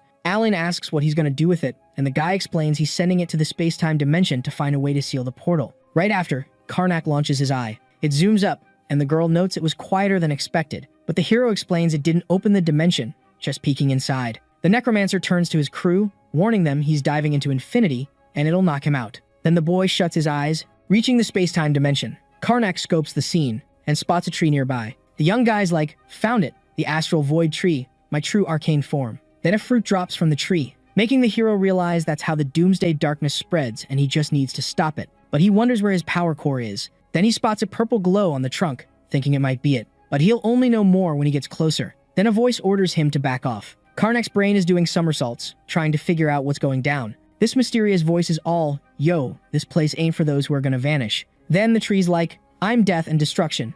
Deal with it. Suddenly, that purple glow's going bonkers and our hero's like, what on earth is happening? And then it hits him. This power is some next-level apocalyptic darkness. The tree drops the name Tesranak, and Karnak's jaw hits the floor. Next thing, the tree's all, get back to where you came from, mortal. Boom! It zaps the eye the kid was using. Like, poof. Back in the real world, Baroth and his buddy are yelling for their master, who's just chilling on the ground. Our hero wakes up, all confused, like, what just happened? The knight's like, dude, you totally collapsed. Did your buddy's plan flop? But the kid's not having it. He's like, what's the name of that god those cultists are into? Alan's like, Tesranak, god of death and darkness. Duh. Karnak's all. That god was in that dimension, and Baroth's mind is blown. Like, whoa. Those cultists were praying to a real deal. But the kid's like, nah, can't be true. Meanwhile, three peeps are having a powwow. One's like, there's a ruckus in the sanctuary. His buddy's like, how's that even possible? It's a sanctuary, not a playground. A lady's like, this is weird, we gotta keep our eyes peeled. Then, ding dong, someone rings a bell. A maid rushes in, ready to serve. It's that lady from before, Elazar, a royal mage from one of the big three empires. At the Jestrad mansion, our hero's all, I can't figure out how to seal this breach. He's tried a million times, but it's like trying to solve a Rubik's Cube blindfolded. Karnak's like, all I know is it's tied to Testranak's followers, but where are they hiding? He starts thinking maybe the baddies are using the tree to learn magic tricks, and he's like, if that's true, we're in deep trouble. Because messing with the tree means their power's so epic, it can mess with space and time even in far-off places. And if they can do that, they're basically OP, even more than when he was the Necromancer Lord. Alan's like, why don't you just own your power like Tesranak? The kid's like, that's a solid theory. Baroth's like, if that's true, you basically made a god, and the kid's like, chill, we're just brainstorming here. Then they get all bummed out because they gotta check out a bigwig from the Church of the God of Darkness. But Baroth's like, our usual tricks won't cut it. We gotta join the King's Order. The King's Order is like a super squad just for hunting down the Church of the God of Darkness. After the Chaos era, the Church of Darkness went wild, causing chaos everywhere. With the nobles in cahoots with the baddies, it got harder for the Church of the Seven Goddesses to fight back solo, so they made the king's order to handle it. Order members get inspector-level power to grill and even take out anyone they think is a cultist, no matter who they are. They only take requests through referrals, and even then, it's like getting into an exclusive club. Our hero's like, how do we join this task force when we don't even know anyone? Alan's like, we could just apply, easy peasy. The two get all hyped, and Karnak's like, pack your bags, we're out of here. Back at the mansion, Flyde's all teary-eyed because his master bounced again without a heads-up. In Delit City, Barov's like, can we just leave like that? And his buddy's like, when we get back, I'm gonna get a lecture on how a lord shouldn't ditch his post. Then someone rolls up, apologizing for the wait. The boys are all pumped, like, no worries. They thank the person for making time for them. It's Alias, who's like, always a pleasure to see you guys. The night before, Karnak's like, I'm gonna ask the priest for a reference. But she's like, remember, clerics are needed to catch a necromancer. After that, she spills the tea that the king's order needs clerics from the Church of the Seven Goddesses, so new peeps gotta be recommended by the church, and Alias is a first-level inquisitor who can hook others up. The boys all like, how do you know all this? And she goes, the priest told me, duh, because he was planning to recommend us since the whole shut-laugh drama. Fast forward to now. The cleric's stoked to finally recommend the trio to the king's order. He then says he's pumped to see them again. The priest hands over the reference letter they asked for and tells them to take it to the king's order HQ. But he's like, no promises you'll get in, and Karnak's still like, thanks dude. At HQ, there's a squad of knights and mages hanging out. The main dude's like, whoa, everyone's level is way higher than I thought. And Alan's like, I even spotted some aura users. Someone pops up, saying the group's recommendation letter is ready, and they'll take them to the order's boss. The boys roll into a room and meet Arental, the captain of the king's order. The guy's like, checked your letter. Y'all are super qualified. And a nod from Alias is solid gold. But, plot twist, it's still not enough to join the order.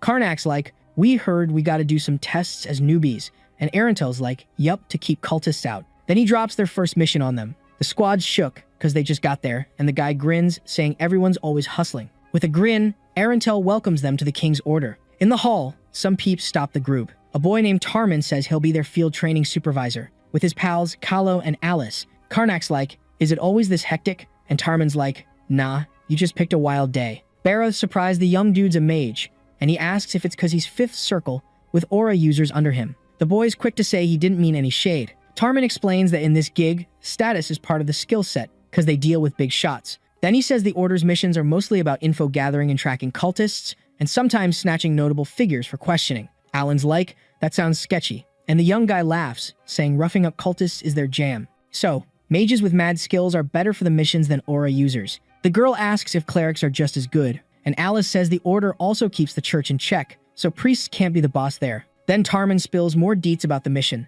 saying they heard a local noble join the Dark God's church. The suspects count Brelant, chilling in the southern part of the Eustil Kingdom, and the mission's to sneak in as adventurers. Once they get solid proof, they gotta punish him for the king. The boy says that's all the intel they got, and the main dude's shocked, because they gotta invade without knowing if the target's a cultist. Tarman's like, that's why the Order's here, to dig up that info. The boys get why the Order's so slammed. In Count Berland's castle, a wild storm's raging, and the man's son is super sick. A hooded figure shows up behind the boy, saying the kid's illness is getting worse and maybe he should think bigger. Brelant tells the figure to chill, because he knows what happens with necromancy, and says his son would turn into a zombie. The hooded figure says they use the dark power for Tesseract, so death won't be random, but the only end for those who don't embrace the cure. To sway the Count, the figure says his son still has a lot of life, and asks if he thinks this is how life should go. Brelant stays quiet, watching his son, thinking about how the Church of the Seven Goddesses didn't want to help, and all he wants is to give his son another shot at life. Right after, he turns to the mysterious hooded dude,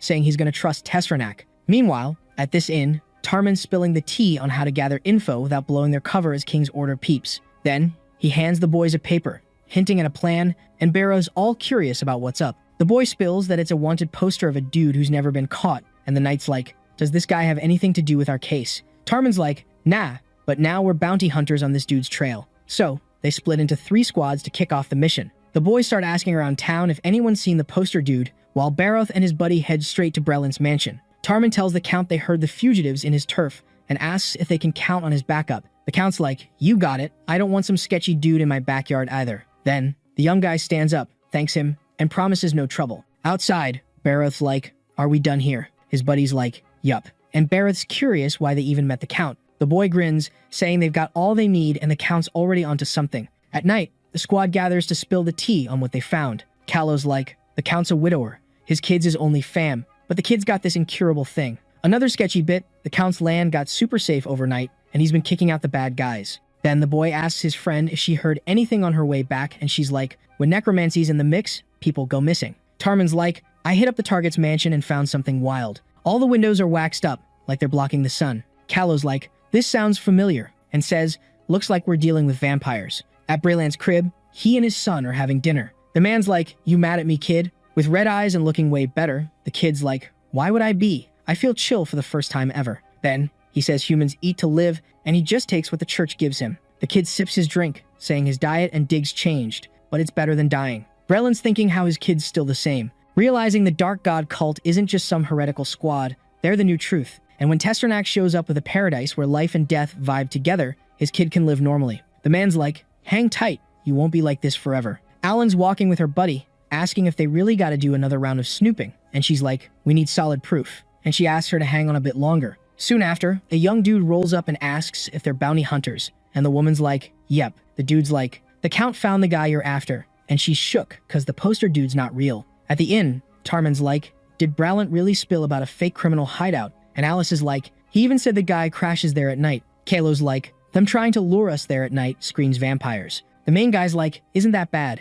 If we don't go, the cultists will get sus. And the squad hadn't thought of that. The young dude asks his commander what to do, and he's like, we gotta walk into the trap. At night, the whole crew meets up in a cabin. Aelin's like, how tough are these vamps? And Tarman's like, just a bit stronger than humans. So, the girl's all curious about whether older vamps are stronger. And Callow's like, nah, finding old vampires in real life is like finding a unicorn. The woman's wondering what happens if an aura user turns vamp, and the dude's like, they'd lose their powers and get weaker. Total bummer. The guy notices the main dude's all jittery and tells him to chill. They're the kingdom's elite squad. No worries. Then, boom, a fireball's heading straight for the cabin. Kaboom, it's toast. But the squad's all good, thanks to Alice, who popped a shield like a pro. A bunch of people show up, already knowing they're with the king's crew. One dude's got a red aura sword, and the girl's like, wait, aura users don't go vamp. Callow spots the guy as Brayland's top knight and is like, why would an aura dude go vamp? Tarman's like, duh, the Count's with the cultists, and tells everyone to kneel, but they're just laughing it off. The squad powers up, ready to bring the smackdown. They charge at the baddies, and the vamps rush them too, no fear. Callow slices one of the vamps. The vamp's like, that's just a scratch, bro. Alice blasts a spell at them, and they're like, let's get her first. But before they can, Tarman shakes things up. Literally, the ground's quaking, and bam, a golem pops up. The dude's not done. He zaps a vamp with lightning. He's thinking, whoa, didn't expect this many baddies. And they're way tougher than expected. He's wondering how these pros stayed hidden. But winning here isn't the endgame. This fight's all about the aura users. The two might be red, but Alan's still a noob. Then, a vamp eats the woman far away. But the girl's like, nope, and grabs the ground. The guy's like, wow, she's got skills for a kid. But he's also like, she's no match for me. The battle's going great for the boys. But the vamps aren't quitting. They're all, Tessernak's got our backs. The main dude's like, whoa, a vamp with aura powers. And Barath's like, if Durrell joins, we're toast. Meanwhile, Alan's struggling to keep up. She thinks she's got more battle aura and experience, but can't fight back. The vamp's grinning, saying Tessernak's power lets him use aura even in the dark side. The woman asks her crew if these vamps have any weak spots. Karnak's like, no clue. Never had vamps on my team. Too weak. Aelin's like, I can't win solo. Barath's like, I'm not much help without my aura, but remember plan B. But the girl's not into the whole possession thing. She decides to power through with her own strength, shouting she just needs to trust her battle aura. And she attacks the vamp, but he blocks it. Alan seizes the moment to strike, and the vamp's like, determination won't cut it. He dodges easily, and counterattacks, saying Tessernak's got their back. The girl realizes just boosting her aura isn't enough. Barath messages her, saying it won't work, and reminds her of what he said during training. He tells her to mimic the feeling from when he possessed her, and says that experience should be in her muscle memory. She closes her eyes to focus, and her sword's aura gets bigger. Her opponent's impressed, but still charges, saying her plan's a bust. But before he can act, she strikes him, and is shocked it worked. She takes the chance to unleash a combo of attacks, finally getting the hang of it. And she's thinking, gotta focus on more than just my sword or this dude in front of me, cause it's all about figuring out what the other guy's planning. Then the vampire steps up, that trick's not gonna work on me. But she blocks it like a boss. Right after, she's like, gotta guess his next move, so she can strike back when he slows down. With that focus, she lands a solid hit to his gut. Karnak's looks like we won't need plan B. And his buddy's like, she's got this. Tarman's like, almost wrapped up. The vampire's struggling, thinking, what's up with her? She's different now. Then he decides to go all out, even if it means risking it all. He unleashes a massive energy blast. Callow's like, that aura is gonna finish him, and his friend says he can just regen his body anyway. Everyone's freaking out, telling Aelin to back off, but she's thinking, no need to bail, because she trusts her lord to hook her up with new gear and legs. So she goes all in to see who wins. Their attacks clash. Boom, huge explosion. Tarman's like, that was wild. Then, the enemy's head drops. She nailed him. After Alice heals her wounds, and she thanks her, and her buddy's like, we owe you big time, because without her, they'd all be toast. Tarman's like, got enough proof, let's hit up HQ to say we're ready to judge Breland. At the Count's castle, they storm in to take out the vamps. Alice throws a spell at the creatures. In his room, Breland's got a dagger. Hearing the chaos, he tells Testranak to look after his kid, then decides to off himself. Nearby, some hooded figures are sneaking out. They're vamps taking the Count's kid somewhere else. The kid's mad, swearing revenge on the king's orders, but someone blocks their way. It's the hero squad, saying they tracked them with necromancy traces. The vamps tell the kid to hang back, they'll handle it. But before they can, Karnak uses his powers to stop them, and they realize he's got necromancy skills. With a creepy grin, the kid's like, let's cut to the chase. After taking out the baddies, the kid gathers his dark energy, and grins as he absorbs it all. Then he snaps his fingers. The vamps' bodies start burning, and Alan's like, what are you doing? We need to report this. But the heroes chill, saying he absorbed all their dark energy. Baroth's worried, asking if his master can handle all that darkness. The kid's like, gotta take risks in this mess. Then Karnak's like, we've faced some tough foes lately. Shutlaf was a priest turned necromancer, but kept his divine magic. And even as a vamp, Durald could still use his battle aura, which needs life force. The kid's like, divine magic and battle aura are still big headaches for us. Then he says mixing those energies was impossible. But now, that's changed. Mages can use magic with necromancy, and aura users can mix their aura with dark powers. Baroth asks if he's seen anything like Death Knights, and he says they turn undead. Then Karnak's like, even the 4 great kings and 3 archmages could turn on us, being a little strong ain't enough. The kid decides to gather all the power he can. At the king's order, HQ, Arentil's like, Tarman's been hyping the newbies, so he wants to recognize their help and welcome them to the order. Karnak's like, can't believe this. The guy gives them a badge, welcoming them, and says they're official members now, asking if they can get to the point. The squad's totally shook to find out they're already on the grind, and Arentil's all, dude, HQ's got a backlog of missions. Then the boys start questioning if joining this squad was a genius move or a total flop. Time flies and the crew's busy with all sorts of tasks. Also, losing hours on end writing reports, But the main dude's using these missions to soak up some epic apocalyptic vibes. After that, Karnak's collecting some serious necromantic power, deciding to split the necromantic force from chaos magic, so he can mix and level them up. The dude's grinning because he hit the jackpot, reaching the 6th circle. Back at HQ, everyone's buzzing about the main guy leveling up. Karnak's busy spinning wild tales for the crew. Alan's all, why is the boss so into storytelling, when no one's clued in about the apocalyptic darkness? Right after, Arentil's grinning in his office, because their kingdom's about to score its own archmage. The main dude's stoked, because no one's caught on that he's a necromancer. Then the guy's like, there's a spot open for the 7th Battalion commander, and you should totally go for it, because he got the thumbs up from everyone and he's more than ready. Arentil's all, everyone's counting on you, so give it your all. A few weeks later, at the Athra border fortress, a girl's in the hallway praying, asking the goddess to chill out the sinners. That girl's Milia, shaking just thinking about the torture going down in that room. But thanks to her commander Karnak, she dodged that bullet. Inside, Baroth's grilling a dude who insists he spilled all the beans. Alan's like, we've done enough fake interrogations. Milia's probably bought it. The knight's all, looks like this guy's already checked out. Karnak jumps up, super hyped, saying it's showtime.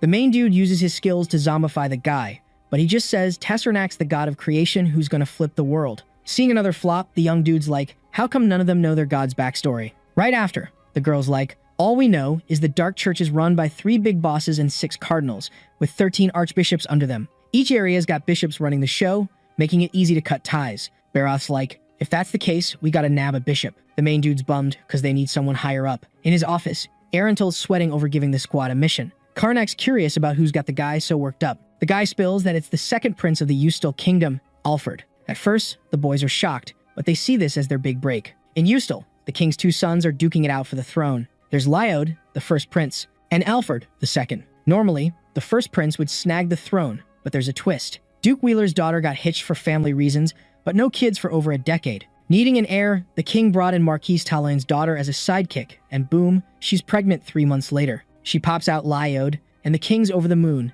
declaring him the future king. But then, the young woman gets pregnant again, and the 2nd prince is born. With no clear winner, the throne's up for grabs. The king's like, I'll decide when both are grown-ups. In the capital, Karnak's like, if one prince bites the dust, the other takes the crown. And he mentions the families backing the princes have been brawling for 20 years. Aling's like, why doesn't the king pick based on skills or character? The dude explains, Lyod's got the honesty thing down, but they're both too young to prove themselves. The girl asks why not just pick the first prince, and her master's like, he's too frail, always sick these days. Meanwhile, Alfred's crushing it in physical and martial arts. Bareth's all curious about who snitched on the prince for hanging with the cultists, and his buddy spills that it was a spy sent by Lyod. Just to be safe, the prince scribbled a secret letter to the king's crew, but Arental totally figured out where it came from. Then Karnak's like, that's all the tea for now, but they'll send more deets soon. The squad finally rolls up to the spot where they're meeting Lyod's spy. They walk in and spot a hooded dude looking all jittery. The boys roll up to him, and he greets them, asking how he can help. Karnak flashes his badge, asking if he's the one with the prince's secret scoop. The hooded guy's curious if they're the ones sent by Arental. Bareth's like, dude, can you prove who you are? And the guy's like, all I got is my face as proof. When they see who it really is, the squad's shook, cause it's actually Prince Alfred. Karnak's all confused why the dude's there to rat himself out. The guy spills that he's actually Lyod, using his bro's face. After some chat, the prince explains his soul got swapped with Alfred's. The main character's thinking, that's definitely the wrong soul in that bod. Lyod's like, it's a wild story, and Karnak says it might be possible with necromancy. Then the prince says joining the king's crew is smart, because someone would recognize the spell. The guy asks how a non-necromancer like the boy believes he's Prince Lyod. Karnak's like, no one would go this far to snitch on themselves, and as a king's crew member, he knows a bit about necromancy. Then the young dude takes a deep breath, wondering if there's a magic way to prove it. The main character says they need to gather some proof first and wonders where Lyod was when he got body swapped. Then the prince shares it happened a few days ago, when he was getting his daily magic healing before bed, and Bareth's like, how's that even possible? And the guy's like, he's just super sensitive. Right after, he says magic barriers were set up around the castle, and he's puzzled how they swapped his body. Karnak's like, it's hard to get, but maybe the enemies use long-distance necromancy to dodge the barrier. But to pull that off, they'd need the right gear inside the palace. Lyod says when he woke up, he was in a weird place. At first, he was confused why he wasn't feeling his usual aches, and then he notices he's got more muscles than before. Then he wonders if he got kidnapped. Suddenly, a bunch of hooded folks enter the room. The prince is like, what did you do to me? One of them uses magic to pop up a mirror and says he'll show what they did. Lyod looks in the mirror and is shook, because he's in Alfred's body. The guys explain it's all thanks to the power of the almighty Tesranak. Hearing this, the prince realizes they're cultists and asks what they want by swapping his body. Right after, someone enters the room, leaving the young dude surprised, because it's Sebastian, one of Alfred's crew. Lyod's like, why does bro's buddy swap his master into a weak body like his and says it's probably a betrayal? Sebastian grins and says anyone can believe that. The prince checks the young dude's chill and thinks it was Alfred's idea. Then he asks what the guy wants from him, but the henchman lets Lyod go, saying he wants nothing from him. Then he bounces, telling the prince to chill and behave, and then locks the young dude in there. In the bar, Lyod says all the windows and doors were shut, but honestly, it wasn't too bad, because he felt healthy and ate the best grub ever. Alan's like, how'd the prince escape? The guy says when they hear the story, they'll be mind blown. In captivity, the prince eats like never before. While peeping the security through the window, the young dude thinks maybe he can use that body as a shield to dodge getting hurt. Then he starts believing in his escape thanks to the muscles in that body. In the hallway, 4 elite knights are escorting a maid to the prisoner's room. Sebastian's crew is all, dude, chill, you worry too much. Lyda probably can't even hold a sword right. Then, boom, the girl knocks, saying it's chow time. From inside, the young dude's like, come on in. But surprise, surprise, the prince goes all ninja, ambushing a guard from behind. He grabs the sword, ready to go full action hero mode. The soldiers are like, whoa, that's definitely not Lyod in there. Then the young guys all, ever tried fencing with a zombie? It's all about mastering your moves with 0 energy, but now I can do it for real. He charges at the knights, all, watch this, I'm about to show off my skills. And just like that, Lyod wipes out all the baddies, leaving just the maid. But he's like, chill, I'm not gonna hurt you. Then he locks her in, saying, hang tight, I need you to stay put for a bit. The prince starts sneaking down the hallway, looking for an escape route. But oops, he bumps into more soldiers. He's ready to draw his sword, but the guards are treating him like he's Alfred, and he's like, wait, they don't know it's not me. In the bar, Lyod spills the tea that only a few of his bro's crew knew about the body swap, and he used that to make a break for it. He's like, I had no clue where to go in this body, my peeps wouldn't believe me. So he hides out in the slums, hoping the king's order can help. Karnak's like, first, we gotta find those cultists, but they're sneaky little buggers. They figure the bad guys have ditched the hideout and need a plan to lure them out. Lyod's all, I'll be the bait. But the hero's like, nah, you're not juicy enough. Then he's like, we need something no necromancer can resist. A few days later, Sebastian's wondering where the runaway prince is, thinking it's bad news if he seeks help. A bishop named Deathless from the Dark God's Church says they've got spies everywhere. Two other boys are like, if Lyo's up to something, we'll know soon. They explain they just need to get Alfred's body to the right spot at the right time. The bishop's like, everything's cool. The soul ring's still good. But they gotta stay on their toes, because finding the prince's body with necromancy is a no-go. Deathless is all, we need the perfect conditions. Then a guard bursts in, saying the prince has been spotted. He's chilling in the east, near Dallin Road. Sebastian's like, did Lyo make contact? The guy's like, nope, and Sebastian orders the Red Flame squad to roll out. The young dude's relieved, thinking they can finally focus on the real deal. Later, a hooded figure's strolling down the street. But oh, she's being tailed by a bunch of dudes. It's Lyo, and he's like, what you guys want? One of them's like, we're here to escort you. Lyo's trying to explain he's not Alfred, but they're all, whoa, why is our master acting so weird? One henchman steps up, saying they've got orders to take him, even if it gets rough, and apologizes for the hassle. But before things get wild, Alan shows up in a hood. She's like, you want to try taking the prince? Be my guest. Then she whips out a spell. The guys freak out, calling her a demon. They bolt, clueless about handling necromancers. But before they get far, portals pop up in front of them. Tentacles shoot out, grabbing the dudes. And, well, they're toast. Lyo's spooked, wondering if that was legit magic. 2 days earlier, the guy's curious about the bait plan. Karnak's like, necromancers hate exposure. They only show up for a tough fight, so we need a strong ally. In this case, a buddy who's got dark magic skills. The protagonists all, yo, the enemies are gonna think we won't snitch if we got a necromancer buddy, and they'll probs want to snag that power. Lyo's all curious, asking how that even work, and the dude's like, it just looked like we're doing necromancy. Then he spills the tea, saying they'll use stuff to fake it, and outsiders would totally buy it. The prince gets all hyped, saying he expected nothing less from the king's squad. Flash forward to that night, the protagonist checks if Lyo's chill, and Lyo's like, yeah, thanks to Alain. He admits he really thought they were using necromancy, and the young dude grins, saying that's dope. Then the young dude's like, oh, one of the guards bailed.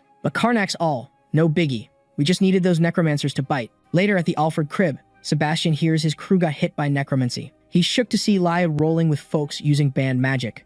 Deathless and his squad roll up, telling him to chill, because that's their jam, being necromancers and all. The young dude's like, I'll let the bishop handle this. The man bounces with his crew, saying he'll be back with the prince soon. Deathless grins, ready to soak up all that dark power from the mystery necromancer. On Dallin Street, the young dude's plan is to wait for the necromancer to come for his power. The idea is to stay hidden, ambush him, and then split the power with his homies. The squad's down with the plan, but not thrilled about being bait. Then one of the boys pops necromancy into a lantern, summoning the souls of cursed warriors. He orders them to obey and find the enemy. Karnak uses a spell to see the necromancers already on the way. Baroth's like, those ghosts are in a rush to find us. The protagonists all, let's gear up for their arrival, and tells the prince they don't need his help, because he'd be a mess if he got caught.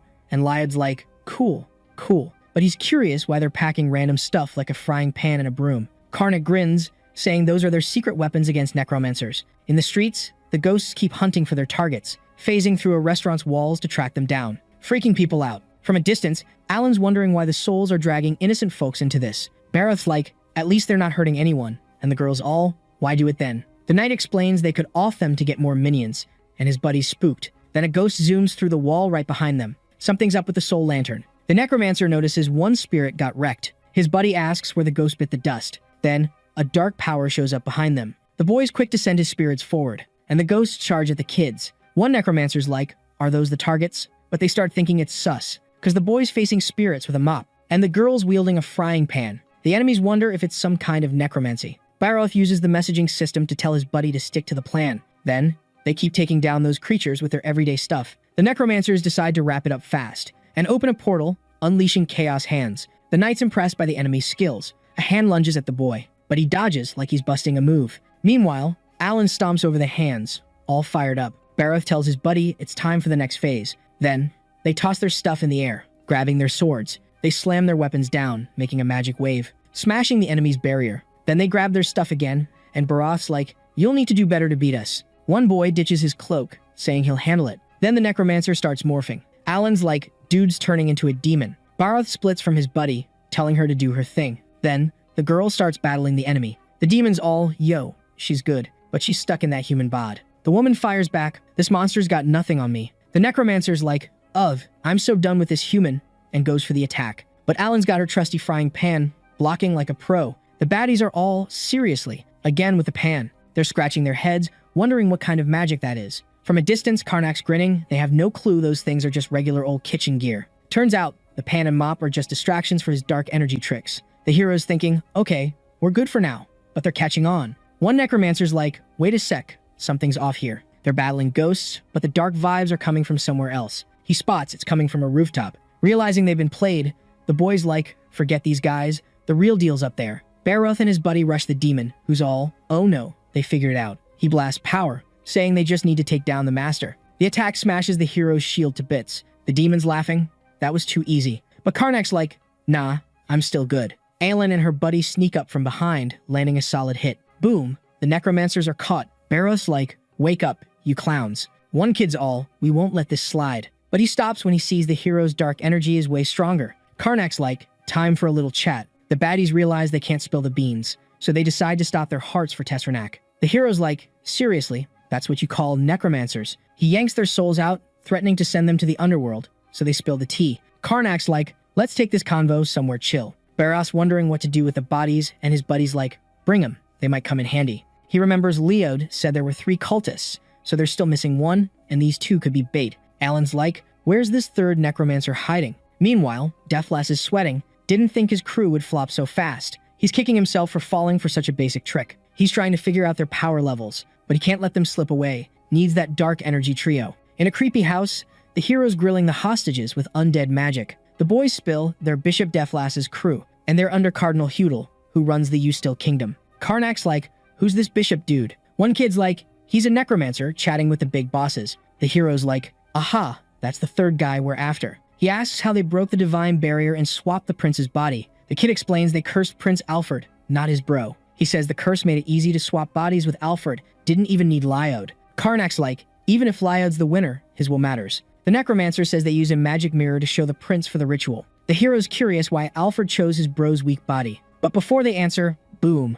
a huge explosion. Deathless shows up, thinking he's got this in the bag, but he hears someone calling him. He looks over, sees the kid survive the blast. Karnak's grinning. My gut feeling's on point. The guy's thinking hard about this opponent, knows he needs to be careful. He casts his spell, freezing the whole place. And then, ice werewolves pop up. Aelin's thinking about how that enemy totally flipped the environment, and says he looked like Shutlaf, which means, duh, they couldn't do anything there. Then the main dude fires up one of his skills, saying they just needed to slap on a barrier like last time. Deathless is all, what's that? The ice creatures start melting like ice cream in summer, and poof, the necromancer's power vanishes. The guy asks if the kid knows how to stop that spell he was going to use, because it was a blessing from Tessernac. Right after, Deathless calls on his spirits, and bam, ghosts everywhere. And Barrow's like, oh, so we're doing the numbers game, huh? Then he asks if they should bail, but his master's like, nah, we're good. The boys all, flaming bullet magic, let's go. And, no chill, fires at the necromancer. Karnak's like, that was the old me. Seeing that move, Deathless is shook, saying a regular necromancer can't do that. Only those blessed by Tessernac. The main dude tells his buddy it's time to stop pretending. The girl powers up her sword with her aura, and uses it to smack those ghosts. The necromancer's shocked they have an aura user too. Then, Karnak casts a spell, summoning his crew to wreck the target. The main dude's ghosts start brawling with the enemies. Deathless is like, for someone who doesn't worship Tessernac, the kid's rocking necromancy. But he gets mad, thinking it's another trick. Baroth jumps into the ghost fight. Alan's hyped, saying she wants to move like that too. Then someone yells at them, calling them silly pagans. Deathless is all, I'll show you the real deal. The main dude's worried, because he feels both necromancy and magic. Then, the necromancer calls the earth souls to rise, and a monster pops up from the ground. Karnak's like, I expected more, and his buddy's like, still gonna be tough. Alan's ready to take it on. Deathless uses his magic again, summoning armor. The woman wonders how it uses gear without a body, and her master's like, chill, I know its weak spot. The necromancer hits the armor, asking Tessernac to bless him. Then, the gear starts breaking apart, merging with the golem's body. Deathless grins, saying he's gonna end this, and orders his golem knight to school the kids. Seeing this, Karnak's like, this one's gonna be tough. The guy says this is the real power of a god. Then, the monster slams the ground, sending a shockwave at the boys. But Alan jumps in, blocking it, but thinks that thing's stronger than most top-tier demons. Karnak sends his magic bullets flying, but they do zilch. Baroth asks his master what to do. With a grin, the main dude's like, no clue, leaving his buddy annoyed, not noticing the golem charging at them. Boom, an explosion from the charge, tossing the kids out of the building. Baroth's like, I'll take Deathless, you handle the golem. The two charge in, and the knight heads for the necromancer, but the creature blocks him. Alan sneaks up behind the monster, saying she's its opponent, and then whacks it on the head with her sword, but it does nothing. Then it tries to hit the kids, but they dodge. Deathless grins, saying this is the power of a true god. The squad's like, what now? Alan and her buddy say if the boys got any tricks, now's the time. The main dude puts his hand on the ground, saying questions can wait. Then he explains to beat the golem, they need more power, and mentions he prepped something just in case. Then, 2 undead rise from the ground, reviving those 2 necromancers who tried to off the kid. Karnak's like, those 2 are packed with necromancy. Then, 1 zombie grabs his lantern to summon his spirits. Meanwhile, his buddy goes full demon mode. Deathlace is shook, wondering how the kid controls other necromancers' powers. Then, the monsters charge at the guy, who tells his golem to handle them. The monster swings its sword, scattering the ghosts. After that, the demon tries to smack the creature, but the golem's like, nah, and grabs it by the neck, then yeets it far away. Deathlace is all. Is that all you got, kiddos? He says their fight's pointless, they can't kill him. The boy's like, what are you even on about? Then he blasts bullets at the golem again, telling it to quit the drama and start brawling. Baroth and his buddy strut towards victory, and the undead and ghosts are like, let's join the party. Deathlace calls his knight to come save him. The golem starts slicing spirits like it's Fruit Ninja. Alan sneaks up from behind, unnoticed, smacks its armor, and it cracks, but not enough. The demon shows up to lend a hand, hits the same spot the girl did before. The girl goes, hey, the plan's working. The necromancer's shook, seeing his servant's armor crack. Suddenly, Baroth tries a sneak attack, but it fails, and the dude tells his golem to handle it. The monster blocks the boy's move. Aelin and the demon see their chance and attack. They team up to land a big hit on the enemy. Deathless is like, at this rate, my servant's gonna be armorless. The trio teams up to take down the golem. Then the necromancer's like, you think that's enough to beat Tessranak's power? The guy's annoyed, asking his god for strength. A green glow covers the golem's whole body. Seeing the creature about to attack, the boy warns his buddy to watch out. The monster hits harder than before, but the kids dodge it. Baroth's like, the plan's working, but we need more power, and his master agrees. With a serious face, the hero says it's their only shot. Then the necromancer tells his servant to take out his old pals first. The rest's easy. The golem charges to do its job. Alan wants to help, but Karnak's like, nah,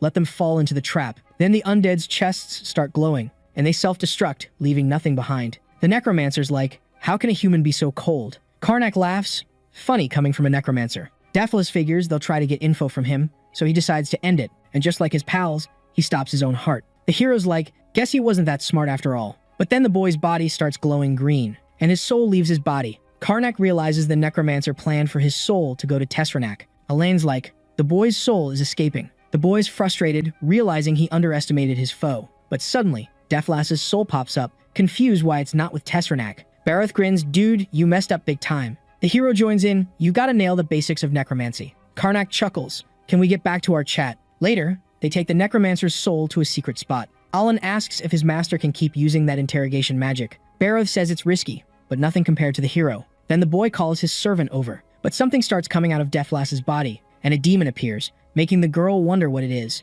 The boys explain that getting too close to your soul makes you crazy, thanks to the lunatic demon. The girl asks if that creature drove them mad. Soon after, the demon vanishes. Karnak wonders if his soul's really that bad. The hero starts interrogating, asking why Alfred swapped bodies with his bro. Deathlace says the curse is part of a plan for Alfred to secure succession rights. Karnak's curious about the plan. Later, Lyod meets the group, asking about the necromancer, and the boy says it's sorted. Then the young man reveals they found out how to lift the curse and Alfred's plans, and the prince asks for details. Alright, buckle up, cause this story's about to get wild. So, the main dude spills the beans that the whole body swap thing was just a temp gig, and Alfred never planned on sticking around in that weak body. Then, he whips out this mysterious object, saying it's the key to flipping the spell back. All you gotta do is let it soak up some full moon vibes and, oh yeah, spill some fresh blood. Yikes. Lyod's all, no wonder my bro wanted his OG body close by. Karnak chimes in, saying Alfred's got another full moon scheme, and it's a doozy. Take out King Wiscott using Lyod's bod. Sneaky, right?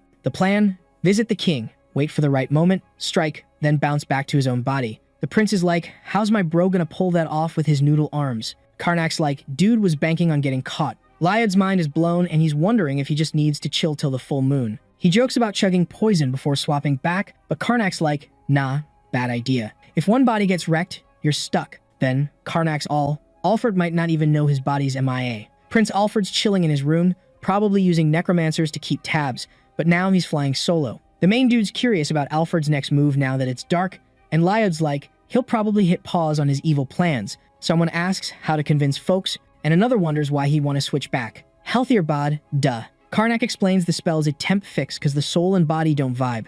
Side effects are coming, and in about 3 months, the prince is gonna go bonkers. Lyod's sweating bullets, thinking about getting his body back. Meanwhile, Karnak's plotting to make a golden connection since they beat the cultist. The main dude asks if the prince is down for some bro revenge, and he's all in, grinning with a killer idea. Over at Eustil Palace, Alfred's soul's struggling in Leo's weak body, but freedom's on the horizon. Even without his cultist crew, he's not backing down. Suddenly, a squad bursts in, saying they gotta bounce, and he's like, what's the deal? A maid's like, I'll help you walk, master, cause you're looking rough. A knight spills that Alfred's crew's hunting for him. The prince is thinking his bro's not usually this rash. At the castle gates, Lyod's flexing, telling everyone to back off from their future king. The guards are puzzled about Alfred's antics. One guard's like, the king's not gonna be thrilled seeing his son like this, and the boy's like, I'm here for Lyod. He quickly adds there's no need for a bloodbath since he'll be king someday. The knight orders his squad to move in, thinking the prince has lost it. Lyod's not backing down, dodging attacks without hurting anyone. 2 soldiers try to nab him,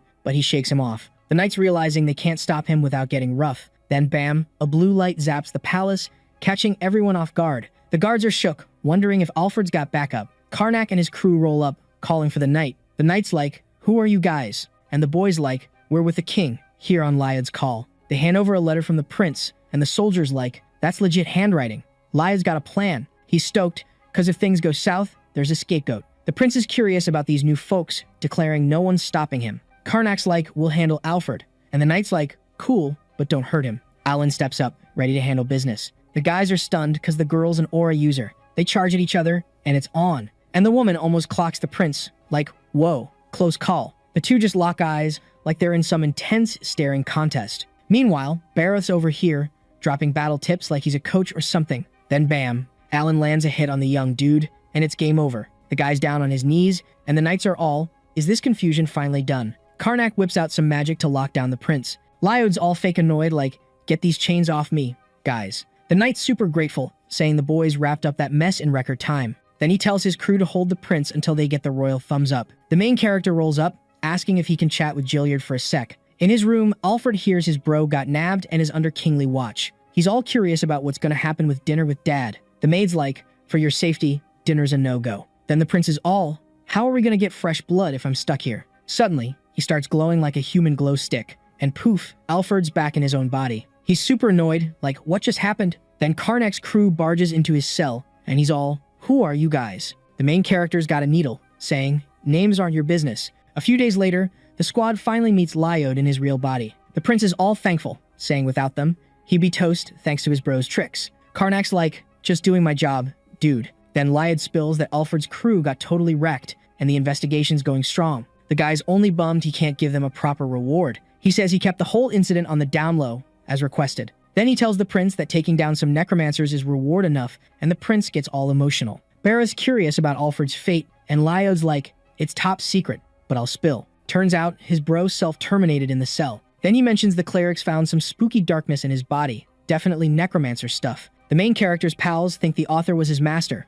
but he denies it. Alan's all, what you do with that needle? And he says he just messed with his thoughts. Then the prince is like, you sure you don't want anything? I'll do whatever. Karnak's curious if he can call for help with future necromancer drama. Lyod's like, sure thing, I got something for you. He hands over an object to the boy, and explains it's a token showing the young dude's got his backing, making cultist hunting a breeze. The trio's super impressed, knowing it's gonna be a game changer. Lyod's confident they'll use the artifact wisely. Later, someone tells Hudel the mission in the kingdom of Eustil flopped. The prince got his body back, and Bishop Deathless got axed, and his boss asks if all traces are gone. His sidekick says they took care of everyone linked to Alfred, and Hudel's wondering who messed up his plans. Then the henchman hands over an item, saying it's where Alfred's soul is stashed. The guy's all, what now? Since Elazar wants them to keep tabs on the kingdom of Eustil. A while back, the woman asked the young dude to watch the northeast part of the continent, and he's curious if she meant his kingdom. Elazar's like, yup, and mentions some weird stuff's going down. Hudel's all, what are we looking for? Exactly. The woman's like, stuff we didn't do, but looks like our work. Back to now, the young dude's pondering her words. His sidekick says there's a problem, and the guy's like, what's up? The henchman says they couldn't snag Bishop Deathlass's soul. Hudel's shocked, because the necromancer's soul should have gone straight to Tessernac. He bolts, ordering the necromantic ritual to get going. As the ritual kicks off, he's calling for the bishop. But then he realizes his buddy's soul is totally MIA, and he's wondering if the enemies are behind this mess. After that, he's all like, magic or divine summoning needs some serious boss-level authority, and he's never heard of anyone that epic. He starts thinking maybe it's another necromancer outside the church, since those powerhouses pop up now and then. But he's like, no way anyone could break the seal of Testranak. Then he wonders if Alfred saw something, and boom, he summons the prince's soul, Hudel's all. Did anyone else try to mess with the succession plan? But Alfred's like, dude, what are you even talking about? The guy gets curious if the cult didn't team up with him for some sneaky help, and the prince is like, what's that supposed to mean? Hudel realizes Alfred forgot working with them. He figures it's a super strong necromancer's doing. Finally, he gets what Elazar was hinting at. He turns to his sidekick, saying they gotta check out the kingdom of Eustil, and the sidekick's like, who do we send? The young dude's thinking, when hunting for this stuff, best to stir things up. Then he orders them to use the cursed blade from the main temple. His sidekick's freaked out, warning they can't control it. The guy grins, saying their enemy will have to show themselves eventually. A few days later, in a magic-proof cabin near the capital, the hero learns about Hudel from Deathlass's soul. The boy grins, saying if they dig into this person, they'll find more juicy stuff. Then, someone calls for the young dude. Looking back, he sees his pals calling him for a snack break. Karnak's like, no time to chill. Then he stomps to the table, annoyed, saying it's their shot to fix things. And Bareth's like, learn anything cool? The hero says he found someone who can get them closer to the Church of the Dark God, named Hudel. Alan's like, once we're done munching, back to the king's orders, but the boy's like, not finished yet. Then he whips up 2 energy spheres and merges them, explaining it's the necromancy fusion Deathless used, learned through some intense questioning. Karnak's grinning. Now he can rock the magic and necromancy combo. Days later, the boy gathers his crew, saying it took a while to crack and use the new spell formula. His buddy's like, what's he on about? And the young dude explains it's the fusion trick from Deathlass. He mentions this energy's got necromancy vibes. The woman asks if everything's sorted, and his master's like, yep, found a way to use it. Then, Karnak stretches his hand, summoning the earth spirit. And bam! A massive golem pops up from the ground. Seeing this, Baroth's curious if his master can armor up the creature like the necromancer, and he's like, nope, but he learned something else. Right after, he summons a bunch of earth monsters. The woman's like, is it normal to summon so many golems? And the hero says he'd need control formulas for each, tough even for an archmage. But instead of those, he used leftover necromancy will, commanding loads of golems. The knight's like, dude's using the best of necromancy and magic, and he's like, it's safer since dark energy doesn't show when the other's in play. Karnak's planning to make more cool formulas like that, getting way stronger. Then he's like, no clue who made that formula, but suspects one of the 3 archmages, cause it's tricky. Bareth's like, why bother with necromancy? And the hero's like, cause it makes them stronger by mastering extra power. Alan asks how his buddy's aura game's going, and the knight's bummed, saying, not great. Karnak's like, during questioning, found out why his buddy's aura's not waking up. Then he's like, apparently Barrow's a necromancer. But the knight's like, just a sword guy, and his buddy's like, nothing special about being a necromancer. So, Barrow's all about controlling the dark powers, but he's been out of the game since they time-traveled back. Karnak jumps in, saying his buddy's dark night days left his soul all shadowy. The main dude's like, what's the diff between that and a necromancer? Barov's like, how do we fix this? And his pal's like, dude, we already cleaned your soul when we got here, but it might be too late. And the knight's all tears on the floor. Then he gets it. He's got to use his own epic skills to wake up his aura. Karnak spins around, telling his buddy to hit the books, and Baroth's all salty, cause his master's not helping. Days fly by, and the squad's back at the king's HQ, all pumped about their progress. But the knight's still bummed, cause his aura's still snoozing. Then someone rolls up to the crew, saying Commander Arentel's got a mission. A blood-sucking beasties causing chaos down south in Zettelba, with 500 victims in 10 days. The boys are shook. Arentel kicks off a meeting, thanking everyone for showing up fast. He's like, this is serious. Had to call in the big guns. Bareth texts his crew, yo, this is major. The commander's like, for the newbies, here's the scoop. He spills that 10 days ago, a village got drained of blood. The temple thought it was a vampire, but their squad came back lifeless, and 4 villages got wrecked in 5 days. Actionbat, a big city, got hit, and witnesses saw a young woman with a massive sword. The Order figured out the sword's a cursed blade that turns people into bloodthirsty maniacs. The boys are mind-blown like, a sword can't be that ob. Evil cultists love tossing cursed stuff into the world to stir up trouble. The goddess's order suspected them and sent the 5th battalion, but they got wiped out. Arentel's like, this is the worst since the king's order started, that's why you're here. He admits even he might not make it out okay.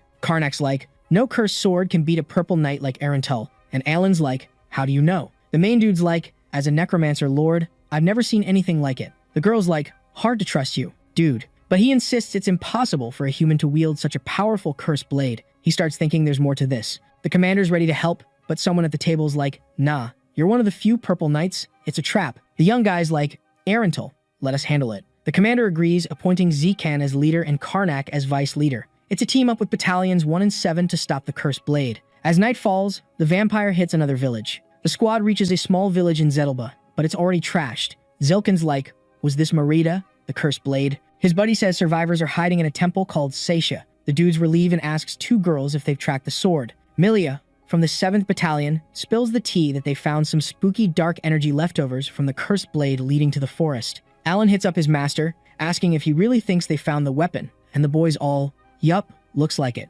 because the blade's totally leaving energy crumbs everywhere it goes. Barrow's like, next part's gonna be tough, since the cursed blade's supposedly as strong as a purple knight, and he's wondering if his buddy can handle it, and she's like, not sure, dude. After a bit, they stumble upon the possessed girl. Zilkin's all, is this the baddie we were after? And someone goes, yep, and for sure, the blade's the evil aura's source. Before moving on, the leader's like, heads up, the sword drinks enemy blood. Right after, he tells Barroth to rally the squad and make a barrier to squeeze the enemy. While the knight takes some peeps, the dude tells the rest they'll attack head-on. Then he turns to Karnak, saying, stay sharp and cover all the barrier gaps while we check things out, because, since it's their first team-up, it's probably the safest bet. The soldiers start pushing from the front, while Barroth and his crew sneak around the back. Watching from a distance, Zilkin thinks this ambush is the best way to scope things out. Then, the dude decides to whip out a fire spell. The main guy's like, expected nothing less from a 7th circle mage, but the vampire shrugs off the attack. Then, she charges at the dude, cackling,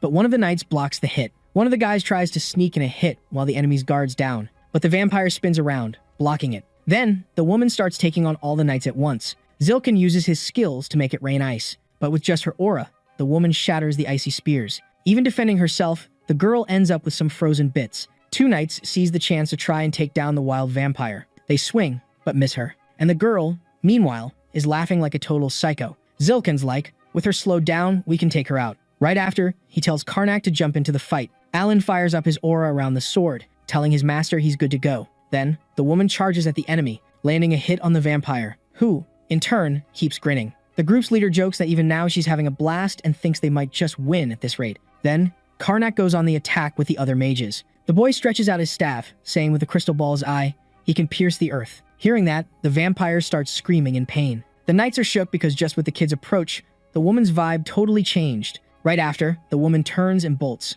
Poof, gone. Zilkin's like, what just happened? And turns to Karnak, fuming, asking what he did. The young guy's like, I didn't even get to do anything. And the dude figures it might have just been a fluke. A guy rolls up, saying maybe the creature realized it was losing and bailed. Zilkin's like, those cursed by a blade usually can't think straight. And the boy's like, either way, we gotta catch her before Merida gets too far. The dude then orders them to start tracking the target again. But Melee's like, we've got a problem. Because apparently, the cursed blade's pattern switched up, leaving no clues. Hearing this, the leaders shook, they totally lost the trail. Alan tells his master the sun's setting, and he warns that Merida will be stronger at night. The leader's like, we can't keep searching, gotta switch plans, deciding to fall back to a safe spot. After a while, Zilkin's like, we need to rethink our game plan, and says, luckily, the sword's only active around the city, so we're safe in the center. Right after, he tells them to catch some Z's overnight. In their rooms, the woman tells her crew she didn't think Merida would run.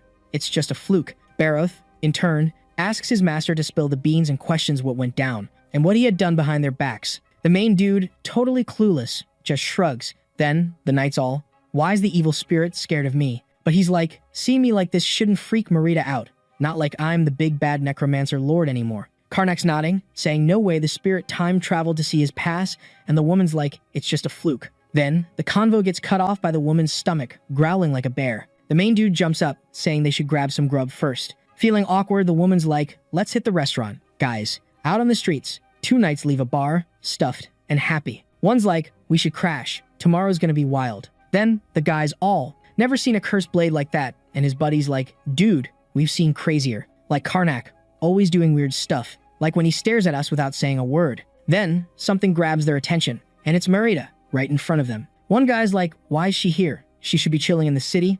And his buddy's like, we gotta report this, as soon as possible. But before they can move, the vampire takes them out. Next morning, the squad finds out their 2 members down. Milia's like, they're just like the village victims, definitely Merida's work. Zilkin's shocked the evil spirit hit the city, and the main dude's like, no way, didn't feel any dark vibes. The leader's like, how'd the clerics miss this? They're like, we hit the hay early. Barrett's curious if his master noticed anything, and he's like, nope. The boy's puzzled his buddy didn't sense anything, even with necromancy, and Karnak's like, more shocked than you, bro. Then, the guy asks if the women can track Merida, and they're like, no traces left. Milia's like, maybe the soldiers were offed elsewhere and dumped here. Then, they realize they're dealing with a puppet master, and there might be others controlling the cursed blade. Zilkin's like, Dark God's cult might be in on this, and the main dude's like, if that's true, I'd know. Unless there's some secret skill I'm missing. One knight's like, what's the plan? We didn't see Merida's ambush coming. The leader's like, usually the evil spirit's just around the city.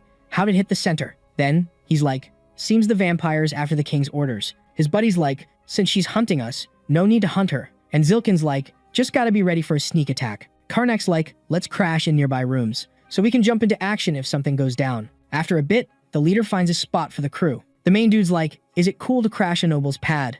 The guy's like, no worries. It's my relative's mansion. Then, he spills that the whole city's pitching in with supplies and help, sick of the vampires' chaos. Karnak's like, hope this speeds up catching the baddie, and the leader's like, just a bit more hustle, guys. Then, he tells the crew to check their gear while waiting for Merida news. Time flies, and the soldiers are training in the garden. Alin's bummed, 4 days and no intel. But her pals are chill, using the downtime to chow down. Baruth's like, no need for extra guards in daylight. Vampires hate the sun, they won't come out. But Karnak's like, better safe than sorry. Necromancers might strike when we least expect it. Then, boom, an explosion rocks the mansion. All the knights rush to face the threat. And it's Merida, shocking everyone by showing up in daylight. The woman decides to go all in and strike first. But she can't land a hit on any of the targets. One knight notices it's way easier to dodge than before, and her power's looking kinda weak. Then, he says an aura user should be enough to beat her. One dude mentions Aylin's grabbing lunch nearby and will be there soon to help, and they just gotta hang tight until the girl shows up.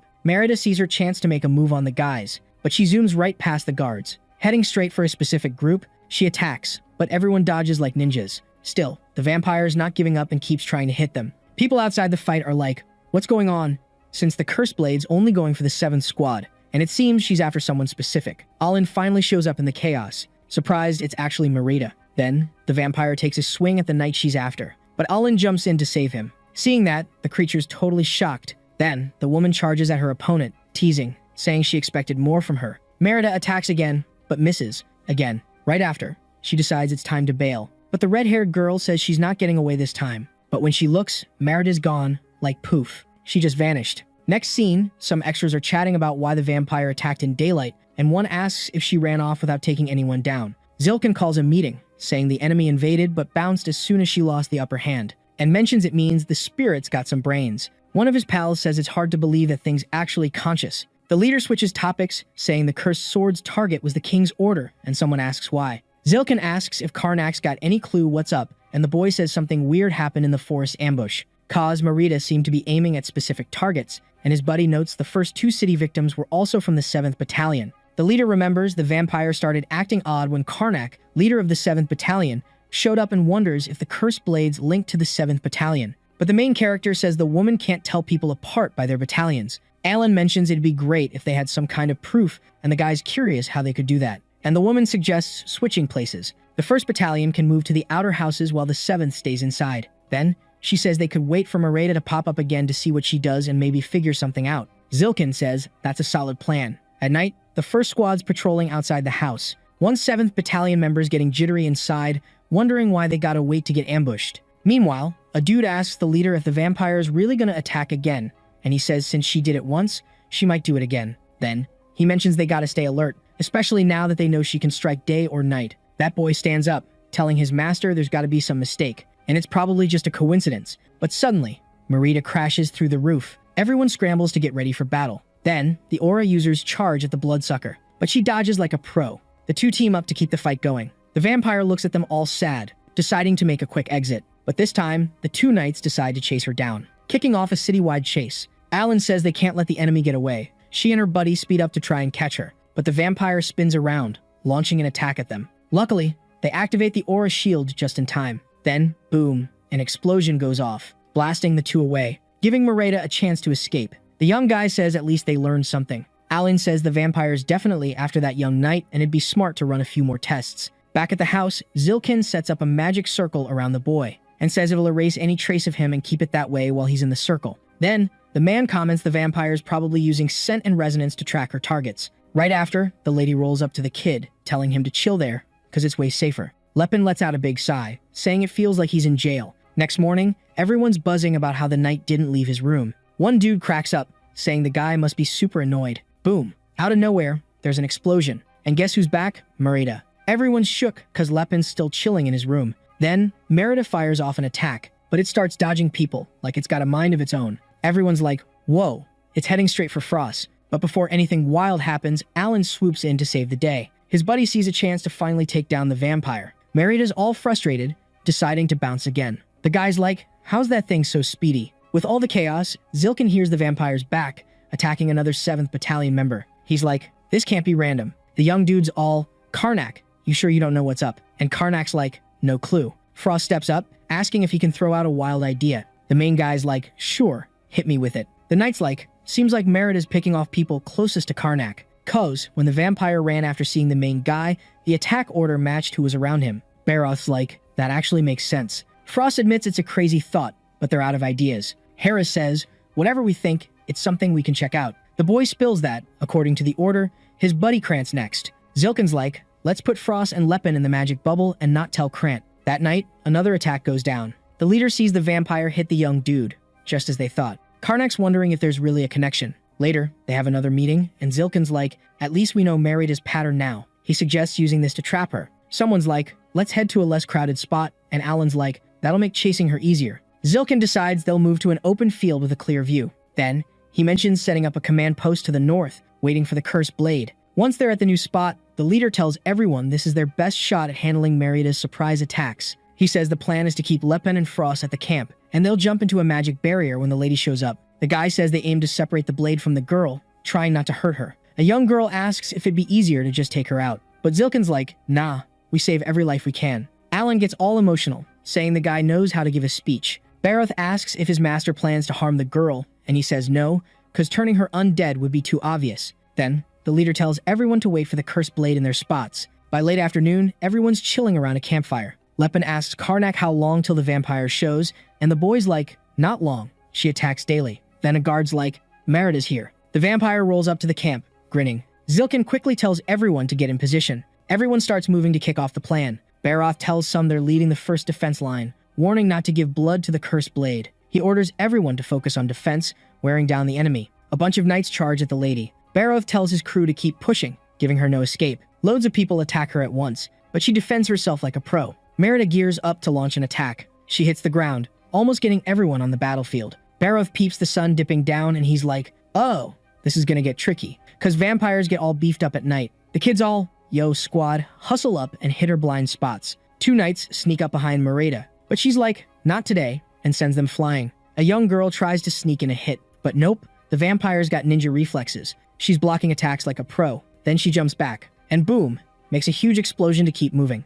Everyone's like, oh snap, she's heading for the target. Baroth grins, exactly as planned, folks. Seeing this, 2 mages whip out their lightning skills. A massive bolt strikes, but she's got a shield, no sweat. Then she whips out her cursed blade and zaps the electricity away. The kid's like, mission accomplished, guys. Then they turn around and the girl's like, gotta get to the other side of camp. A bunch of knights sneak up from behind. The battle lights up the whole camp like a disco. Way off, a team member spots Baroth's moves, and he's like, dude's hitting bullseyes on moving targets. No biggie. Almost like he's reading her mind. Triv's like, how's this swordsman not using his battle aura yet? Merritt is still duking it out with the knights. Baroth's thinking they almost got the vampire where they want her. Then he's like, time for plan B, guys. The kid signals his crew. Everyone's grinning, ready to roll. Then the knights start backing off. Merritt is like, weird flex, but okay. Then she smirks and charges toward her goal. But a young dude blocks her path. He tells Aelin, your turn.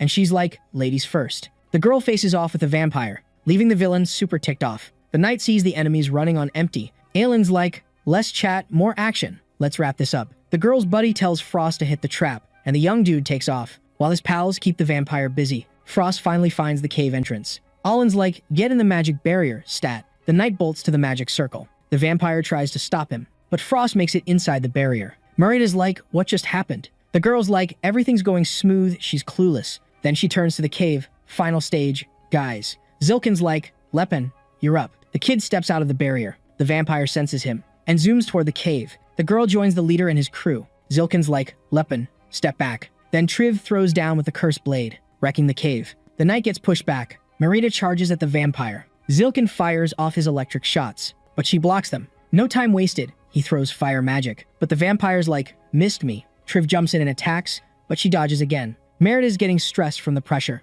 Then she hits back, sending the knight flying. The guy's like, how's she still got juice left? Then Alain and her buddy jump in, making the vampire even more annoyed. She decides to bail again. Zilkin's like, hold her off a bit longer, almost done here.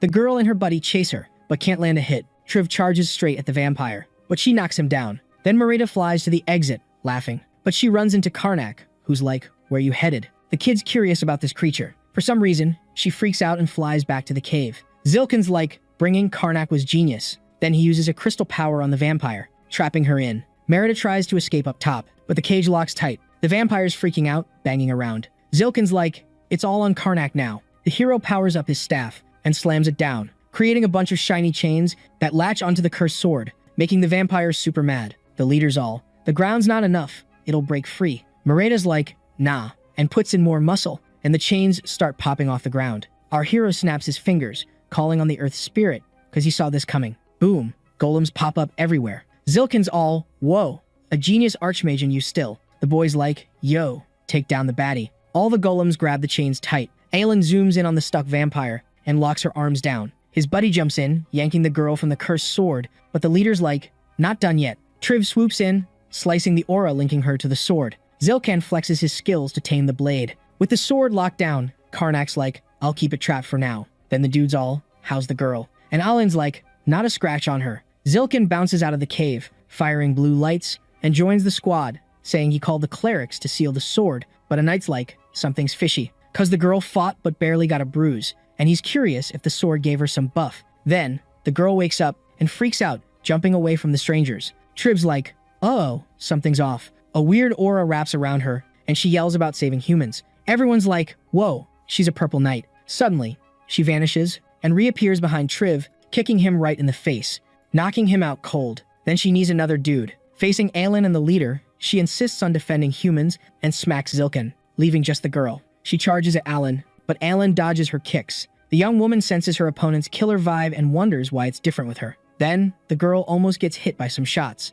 Karnak shows up, asking what's going on. Seeing him, the girl gets even more ticked off. The hero's shocked she knows him. She attacks the young man, making him accidentally use necromancy to block, but even with the shield, he gets tossed far. Then the crew shows up, trying to take her down, but she defends herself. Milia warns everyone, cause Merida is using necromancy. Everyone sees the leader and Triv are down, and guess the mission ain't over. Bareth checks if his master is okay. The girl uses the knight's distraction to charge at him, calling him Sir Bareth, but he dodges. Hearing her call him that, the young man realizes she knows him from before they time traveled. A knight squad steps up to shield the boy, but she quickly takes them out. Two guys try to sneak attack her, but she stops their swords with her fingers, then knocks them out cold. Elaine notes the girl's not having fun anymore. Karnak's like, no clue what's up, but she's strong without the sword. Bareth asks if his master knows anything about her, and he says no. The girl glares, talking about the hero with hate. Then she knocks out another knight and grabs his sword. She shocks everyone by activating 3 auras at once. The guys get nervous, but stand their ground. They know they can't let her near Karnak and his buddy. Bareth mentions only 4th level silver knights can do that. The hero feels the presence is familiar, but can't place it. Then the girl yells that Karnak cursed the Necromancer King. Hearing that, the boys remember who she is. All the knights think she's tripping. The hero quickly decides to use his powers, saying he's gonna end this. Alright, so check this out. The opponent's all about that shield life, blocking like a pro. Then, boom, the knights are like, wait, where'd those 3 go? One kid's super curious, like, what just happened? 2 7th Battalion dudes are all chill, saying, no biggie, they'll be back with a plan. Nearby, our main guy's got this barrier up, making them invisible, and his buddy's like, whoa, what's that? The kid's all, that's Rapisel. Anne drops the bomb that she's one of the 4 great kings. The girl, totally shook. Karnak's like, she was the youngest great king, even fought me as a necromancer king. His buddy's like, what did you do to tick her off? Bareth spills the tea, saying his master killed her and her mom, then made them fight. Yikes. Then he goes, master trashed her body, made her guard the necropolis. Alan's wondering why Rapizel's after her, and the main dude's like, maybe she thinks you sold your soul to me. Karnak's all, whoa, she followed us through space-time, and his friend's like, how even? Meanwhile, the girl's still knocking out knights, and Alan's like, why's she doing that? The boys explain she's got her old memories and is trying to stop the Necromancer Lord from mind-controlling them. The girl's curious if Bareth was as strong as the great kings before time travel. The young dude's like, I was better, and his buddy's like, why can't you use your old skills like Rapicel? Karnak's like, different situations, starting with the blade. But then the main guy's like, wait, I know how she took my aura. He explains the opponents using the cursed blade, which absorbs blood power and gives a dark battle aura. Alan's like, is that even possible? Bareth's like, totally. Rapizel's a sword master, always finds a way. The main guy's like, power's borrowed, she can't get it back, we need Baroth's power. The kid's like, does master want me to use the cursed blade? And gets a yes, with magic to hide him. After a bit, Rapizel's done with the knights, and she's all smiles, saying she saved them. Then she starts calling out the Necromancer King. Bareth's in front of her, but invisible. The girl's walking towards the kid, and Karnak's like, dude, you'll get caught. The main guy's like, time to call the Earth Souls. And bam, golems pop up. But Rapizel's like, nah, and starts attacking them. Karnak's like, this won't last, time for action. He stretches his hand, summoning his servant, and armor appears on the girl. Main guy's like, blood demon armor, now you can fight. The girl's like, is my soul safe? But her master ignores her, saying they gotta help. Then the young dude drops the barrier, revealing their spot. Rapizel charges, saying she'll take down the Necromancer King. But Alan steps up. The girl's thinking, I feel nothing in this armor, but it's powerful. Then they split. Rapizel goes for an attack, but Alan, struggling, blocks with his shield. Still, she gets thrown back, realizing she can't keep this up. Meanwhile, Bareth's watching from a distance, and he's like, gotta hurry. Then he finds the cursed blade, wondering if he can handle it. The knight grabs the sword, and it starts whispering, join the dark side. Bareth's shouting, trying to resist. Karnak sees everyone knocked out, and he's like, sweet, I can use necromancy without being seen. Then the boy calls his ghost squad, summoning spirits, ordering them to charge. The ghosts rush the girl, and Alan gets tossed far away. After that, Rapizel stomps the ground, scaring those spirits away, and uses that chance to charge at the Necromancer King. Seeing this, Alan warns her buddy to be careful, but still, Karnak can't dodge and gets a neck hit. But, plot twist, it was just an illusion. After that, the hero summons a bunch of clones, saying he was ready for this, and all he needed was for Bareth to show up. Rapizel keeps taking out those clones. Aline wonders where her master's real body is. Karnak uses the messaging system to call his buddy behind a rock. The girl asks when the enemy would run out of steam, since she's been fighting since sunset. The hero says she's already weak because her aura's low. The girl jokes they'd lose anyway if Bareth didn't hurry up. Soon after, Rapizel senses something, and dodges some magic swords raining down. The girl realizes it's dark battle aura. Someone shows up asking if Alan's still kicking. Bareth then pops up holding the cursed blade. Karnak's mad, saying his buddy's late, and he says he came as fast as he could. The girl checks if her buddy's okay because that blade messes with humans. Then, a spirit pops out of the sword, but the boy shoves it back. Bareth says as soon as he grabbed the cursed blade, its spirit tried to bail. Then, he tells his buddies that controlling dark battle aura is his jam, so no worries. The knight then steps up to his enemy, who calls him the Necromancer King's pet. Soon after, the two clash their auras. Without wasting time, Rapizel launches one of her attacks, but Bareth blocks it. Then, the boy stabs his sword into the ground, summoning a massive spirit. The girl doesn't lag behind and does the same, summoning a similar spirit. The two birds collide, causing a boom. Karnak notices their enemy's energy is draining fast, but the cursed blade's not strong enough. Shortly after, the boy remembers why Rapizel's acting weird. The hero explains he split her soul into 3 to be Necropia guards, giving them different orders, but now they're confused, because now the 3 are one. Alan's curious about the original command, and her buddy says it's not important now, but he sees a fix. Then,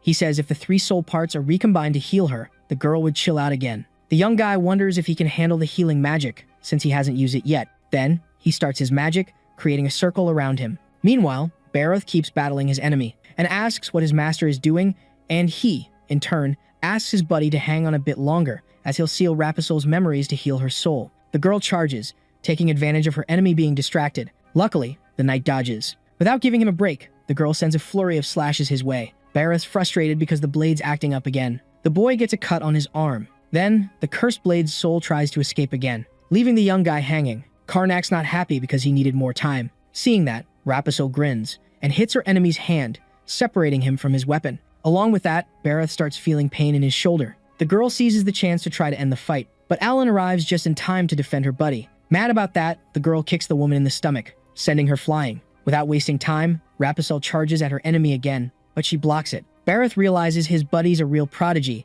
as she's perfectly turning the dark battle aura into her own aura to use, and he wonders how she pulled that off when no one taught her. Suddenly, the boy notices something. Rapizel keeps pushing her enemy. Alan thinks she can't hold out much longer, but before she can continue, the girl gets hit, getting slammed against the wall. Bareth shows up holding the cursed blade, saying that's how you use your own aura. Seeing that, Karnak wonders if his buddy finally unlocked his power. Fearlessly, Raphael charges at the knight, clashing their powers. The boy notices his enemy's aura is fading. Then, he takes advantage of that weak moment and throws the girl off balance, landing a hit on her. The hero gets hyped because Raphael's soul is totally destroyed.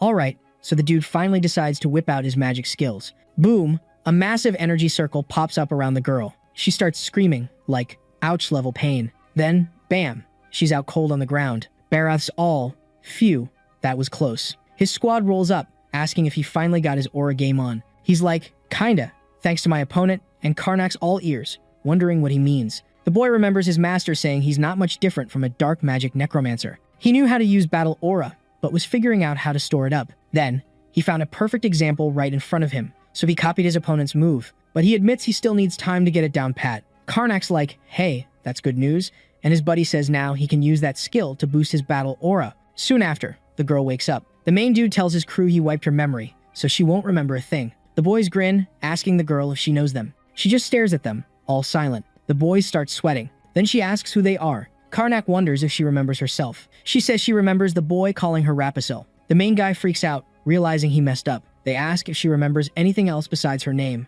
Alan asks if she knows what that sword was. She says nope, just her name, not even who she is. Barath's like, well, that's a relief. The girl walks up to the main dude, asking if he knows her. Every time she looks at him, her heart does a weird dance, so she figures he must be super important to her. Then, with puppy eyes, she asks if she can stick with him. Seeing her like that, the boys feel kinda guilty. Karnak says they can't decide her future right now. They'll talk about it once things settle down. Barath wonders what to do, and the main guy says to keep her close to make sure her memory stays sealed. But they need a reason to keep her around. Next morning, at camp, everyone's gearing up after the epic battle. Zilkin hears the cursed blade turned into that girl. His buddy says it must be true, since only energy's left in the blade and the evil's gone. Aelin figures out why his master left some energy in the blade. Everyone's amazed Karnak beat Merida with his golems. The leader asks Milia how the girl is, and she says she's good. The main guy wonders what's next, and Zilkin says they'll take the blade to the big temple in the capital for checks. Milia says they'll leave the girl at a local temple. Karnak asks if she remembers what he told her, and she nods.